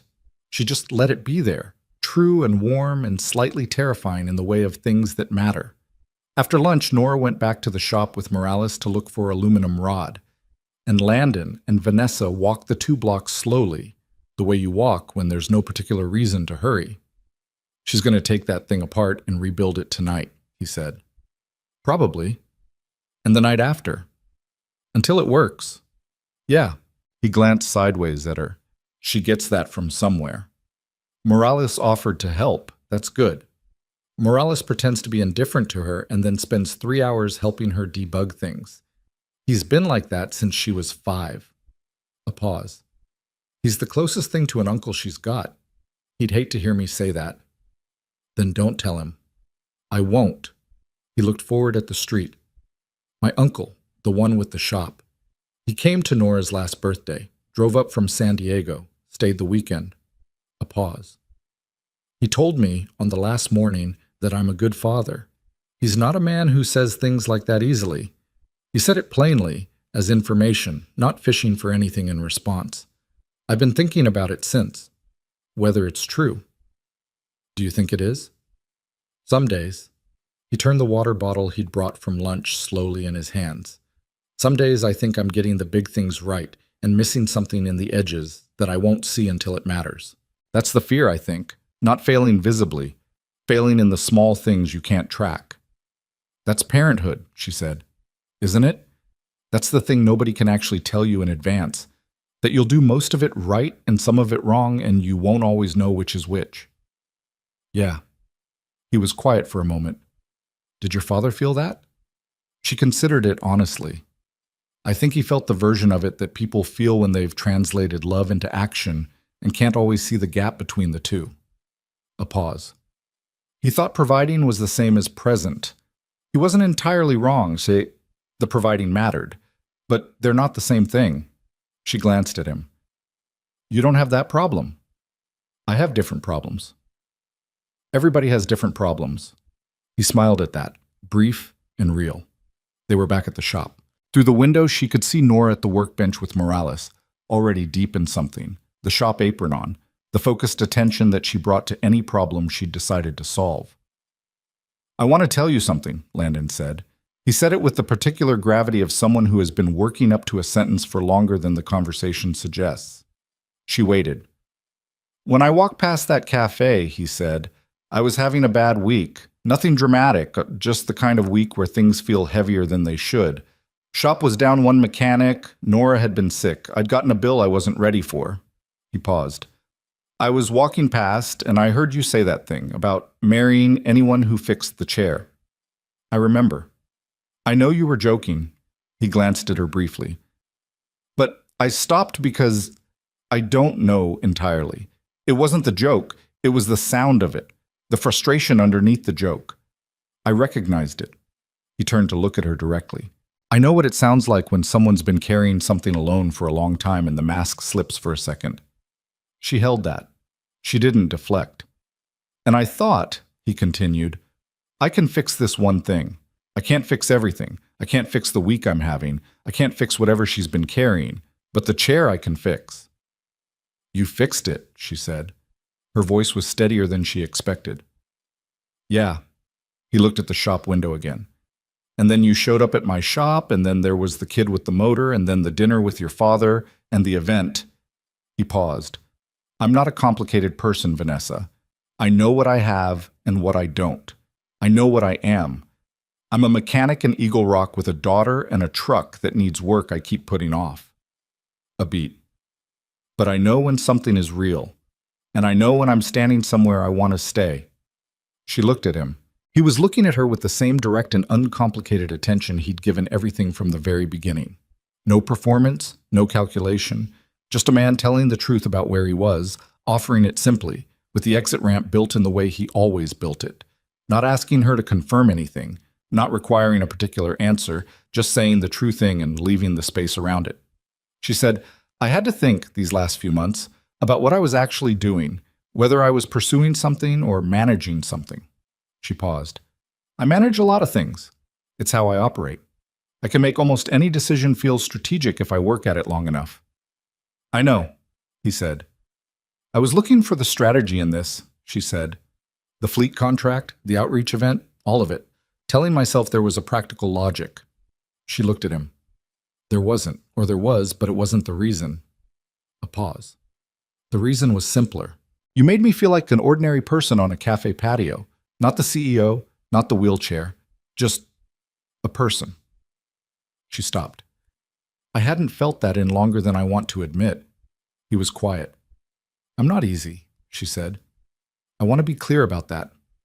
I work too much and I manage things I should probably just let be, and I'm going to try to pay you for things you haven't asked to be paid for at least 3 more times before I stop doing it. I know, he said again, and I'm in a chair which, Vanessa. He said her name the way he said things, direct, not unkind, a door gently closed on a sentence that didn't need finishing. I know, I'm standing here anyway. She looked at him for a long moment. Okay, she said. He nodded. Okay, he echoed. From inside the shop, Nora's voice. Dad, Morales says I can use the aluminum rod, but I have to sand the ends first. Is that true, or is he making me do extra steps? Landon turned toward the door. He's making you do a necessary step that you'd skip if he didn't tell you to do it. A pause. How do you know? Because I raised you and you hate sanding. I don't hate sanding. You complained about sanding for 40 minutes when we refinished the bookshelf. That was different sanding. A beat. This is important sanding. Then do it, he said, and the sound she made in response was the particular Nora sound that meant she was already doing it. He turned back to Vanessa with an expression that was tired and fond and thoroughly real. The expression of a man for whom parenting is not a performance or a sacrifice narrative, but just the actual texture of his daily life, worn in and familiar and still capable of surprising him. Dinner, he said, this week, not with your father, just, yes, she said before he'd finished. He nodded. Wednesday. Wednesday. She went home a different way than she'd come, not deliberately, but because the roads offered it, and she was in no particular hurry, and she wanted the drive. She took surface streets through Glendale and down into Los Feliz and through Silver Lake, and she let the city scroll past the windows in the late afternoon light, which was the November version of golden, thinner than summer, more honest somehow, the kind of light that doesn't flatter so much as illuminate. She thought about what he'd said, about stopping because he recognized the sound of someone who'd been carrying something alone for too long. She thought about the 8-year-old in a shop apron who had spent 2 evenings building a mechanism to solve a problem she'd identified on her own, and who had presented it with the kind of candid confidence that doesn't know yet that it's supposed to be uncertain. She thought about what it meant that the most significant thing that had happened to her in years had begun with a wheelchair breaking down in front of a cafe, with a joke she never meant, with a stranger who stopped when everyone else didn't. There's a version of the story that frames this as luck. Chance alignment, wrong chair, right sidewalk, right moment. And it was that partly. She wouldn't pretend otherwise, but it was also something else.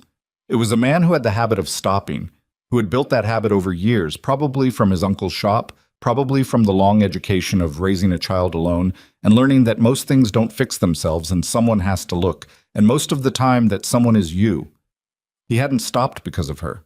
He'd stopped because stopping was what he did, because the thing that was broken was visible and he had the tools, and not stopping would have required a deliberate act of looking away.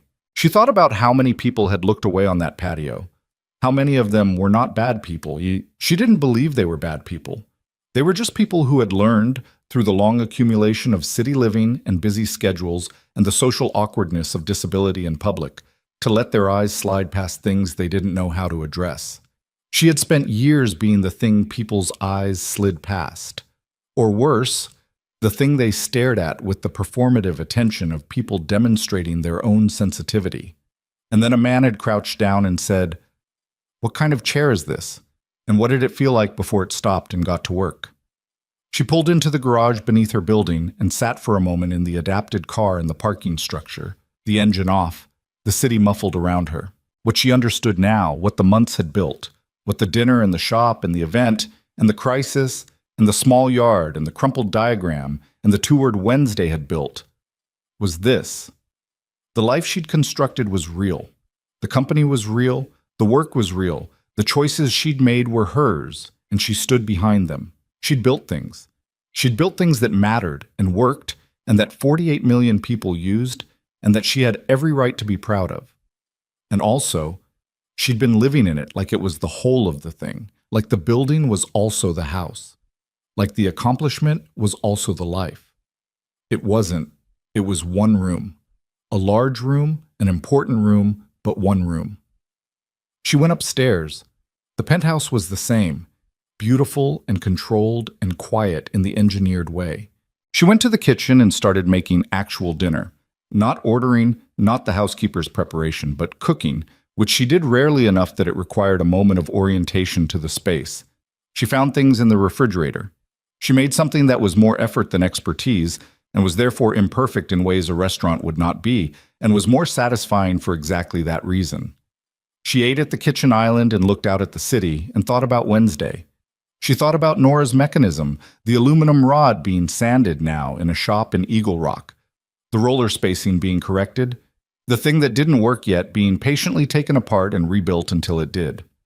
She thought about the compliant mechanism, the concept itself, the engineering principle that a structure that yields slightly to an obstacle distributes the load better than one that resists entirely. That flexibility under specific conditions is not weakness, but function. She had spent years building herself rigid. After the accident, after Marcus, after the first and hardest years, she had made herself strong in the specific way of things that don't give. She'd thought that was the goal, strength as the absence of yield. What she understood differently now was that the chair in its broken state had been rigid too. The resistance she'd absorbed into normal, the friction she'd stopped noticing, that was the chair resisting rather than responding. And Landon had fixed it not by making it harder, but by clearing what was jammed and letting it move the way it was designed to. She was not going to become a metaphor for her own wheelchair. She recognized this thought for what it was and declined to pursue it further. But she held the adjacent truth, which was simpler. She was allowed to move more easily. She was allowed to let things in that would make that easier. She was allowed, at 30 years old, at the helm of something real and built by her own work, to also be a person at a kitchen island eating imperfect dinner and thinking about Wednesday with the uncomplicated anticipation of someone who has decided without strategy and without management that this is something she wants. Her phone showed a text from Nora, from Landon's phone, which Nora occasionally commandeered with varying degrees of his knowledge. The text was a photo of the mechanism, the aluminum rods installed, and at the bottom in the text field, the spacing is correct now. Morales says I did it right. He didn't say good job, but he nodded, which is the same thing. Vanessa looked at the photo. She could see the difference in the mechanism. Cleaner, more precise, the logic of it visible now without the distraction of the imperfect execution. She typed back, "That's excellent work. Tell Morales a nod from him counts double." The reply, after a minute, "He says you're right, and also that your sedan needs its brake pads checked next time it comes in." She set the phone down and looked at the city and laughed. The actual kind. The kind that doesn't ask permission first. Gregory called at 8:30. She answered. "How are you?" he said. His version of the question now, direct and genuine, without the performance of casualness. "Good," she said. "Really good." A pause. "Wednesday dinner?" "He told you?" "He texted me to ask where I thought you'd like to go." A beat. "I told him the place in Los Feliz and to make the reservation himself." "Dad?" "He needs to know how to make a reservation in this city.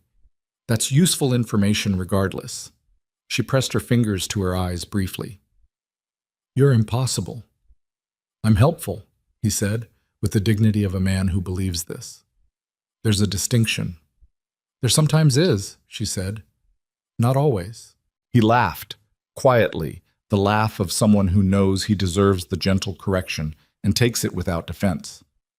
"I'm proud of you," he said again. "Not for Whitfield, not for the company holding, for the other thing, the way you've let yourself have it." She was quiet for a moment. It wasn't easy, she said. I know. The things worth having aren't. A pause. Your mother would have liked him. She would have liked that he doesn't fuss. Her mother had died when Vanessa was 19, and Gregory rarely mentioned her, not from avoidance, but from a grief that had never fully calcified into something he could carry casually. When he did mention her, it landed with the specific weight of something set down carefully. I know, Vanessa said. I thought about that. Good, he said, and then, get some sleep. Wednesday's in 2 days, and you should be rested. Good night, Dad. Good night. She sat for a while longer after the call, in the kitchen with the dinner things still on the counter, and the city spread out below in its 10,000 separate lights, each one the window of something, a life, a room, a person moving through their evening with whatever they were carrying and whatever they were glad about and whatever they were working toward. She thought about a mechanic's daughter sanding aluminum rod in Eagle Rock and getting the spacing right and receiving a nod that counted double. She thought about a man who stopped because stopping was what he did, who fixed things because fixable things shouldn't stay broken if you have the tools and the time. She thought about her father, who had spent 64 years loving people in the only language he had and who was, slowly and genuinely, learning a few more words. She thought about herself, not the CEO, not the story the public had constructed around the accident and the recovery in the company, but herself, the actual person inside all of that, who had spent years reinforcing the walls and had found, improbably, that the thing which finally got through them was a broken wheelchair on a cafe patio and a stranger who didn't know enough about her to be impressed. There is something the world gets backwards about strength. It treats it as a quantity. The more you have, the safer you are, the less you can be touched. Build enough of it and nothing reaches you. Build enough of it and you are finally, fully protected. But that's not how it works. That's not how anything that's actually alive works. A tree with no give snaps in the wind. A joint with no flex shatters under load. The thing that holds is not the thing that cannot be moved, but the thing that can be moved and still hold, that absorbs the force and continues. Vanessa Holloway had spent years learning to be unbreakable. It had served her. She didn't regret it. But what she was learning now, in the incremental and imperfect way that the real things are learned, was that the next thing, the harder thing, was not more strength. It was the willingness to let the chair move freely, to stop absorbing the friction into normal, to let someone who knows what they're doing get close enough to look, and to trust that looking is not the same as damage. She turned off the kitchen light and went through the penthouse to the bedroom, and the city did its quiet, three-quarters dark thing outside the windows. And she lay down and felt the particular quality of tired that comes from a day that was full in the right ways. Not depleting, but restoring, the kind of tired that carries you towards sleep rather than away from it. She was asleep before 11 for the first time in longer than she could specifically remember. Outside, Los Angeles held its complicated and unresting life. The noise of it, the distance of it, the millions of separate stories moving through the same geography without knowing each other, intersecting occasionally by chance or choice, or the breakdown of a wheelchair on a West Hollywood sidewalk on an afternoon that no one planned. She slept. In Eagle Rock, in a house that was small enough to know every room by sound, a man checked on his daughter at 10:30 and found her asleep with a book on her chest and the mechanism on the desk beside her bed, the aluminum rods catching the hall light, the spacing correct, the thing that hadn't worked now repaired and waiting. He set the book on the nightstand. He turned off the hall light. He stood in the doorway for a moment, in the way that parents stand in doorways, taking the inventory of what's there, noting that it's there, holding the plainly extraordinary fact of a person you love sleeping safely in a room you've kept safe for them. He thought about Wednesday. He thought about the particular quality of attention Vanessa had given Nora's mechanism. Not the indulgent attention of a person performing interest for a child, but the actual focus of someone who saw the idea and recognized it for what it was. He thought about the way she'd said the idea is rarer, with the directness of someone stating a fact rather than composing a compliment. He thought about what it meant that he'd stopped on a sidewalk for a reason he still couldn't fully articulate, and that everything since had been, in its imperfect and unplanned and thoroughly human way, exactly what it should have been. He was not a man given to large declarations, internal or otherwise. He didn't think in speeches. He thought in the language of mechanisms, cause and effect, input and output, the thing that's wrong, and the adjustment required. He had looked at his life for the past few years, and it had been, he knew, essentially good. Nora was good. The work was honest. The days had what they needed in them. What he hadn't known was missing was this, the sense of something opening, not what was there suddenly being insufficient. He refused that framing, had always refused it, but the discovery that the room he was living in had a door he hadn't tried. He pulled Nora's door too, leaving it open a crack the way she liked. He went down the hall. He made sure the front door was locked, the way he always did, the last thing every night, the small and ordinary and entirely unromantic act of keeping things safe. He went to bed. In 2 days it would be Wednesday. On Wednesday there would be dinner at a restaurant he'd already called about accessibility, noting it in the same matter-of-fact way he approached all things that needed to be noted, because the noting mattered and the matter-of-factness mattered equally. After dinner there would be other things. More time, more ordinary days, more of Nora explaining code logic and Morales pretending not to care, and the fleet vehicles coming through the shop, and Gregory Holloway calling to offer opinions he'd mostly been asked for. More friction and more ease and more of the unscheduled afternoons that turn out to be the ones you remember. None of it was smooth, none of it was guaranteed. Two imperfect people with complicated histories and a child between them and a city around them that didn't slow down for anyone. The odds of difficulty were not low, and both of them knew that, and neither of them pretended otherwise. But the chair moved freely now. The spacing was correct. The thing that had been jammed was cleared, and what remained was the mechanism itself, sound and functional, designed for exactly this, for moving forward, adjusting to the surface, carrying its person through whatever the ground turned out to be. That was enough. That was, in fact, everything.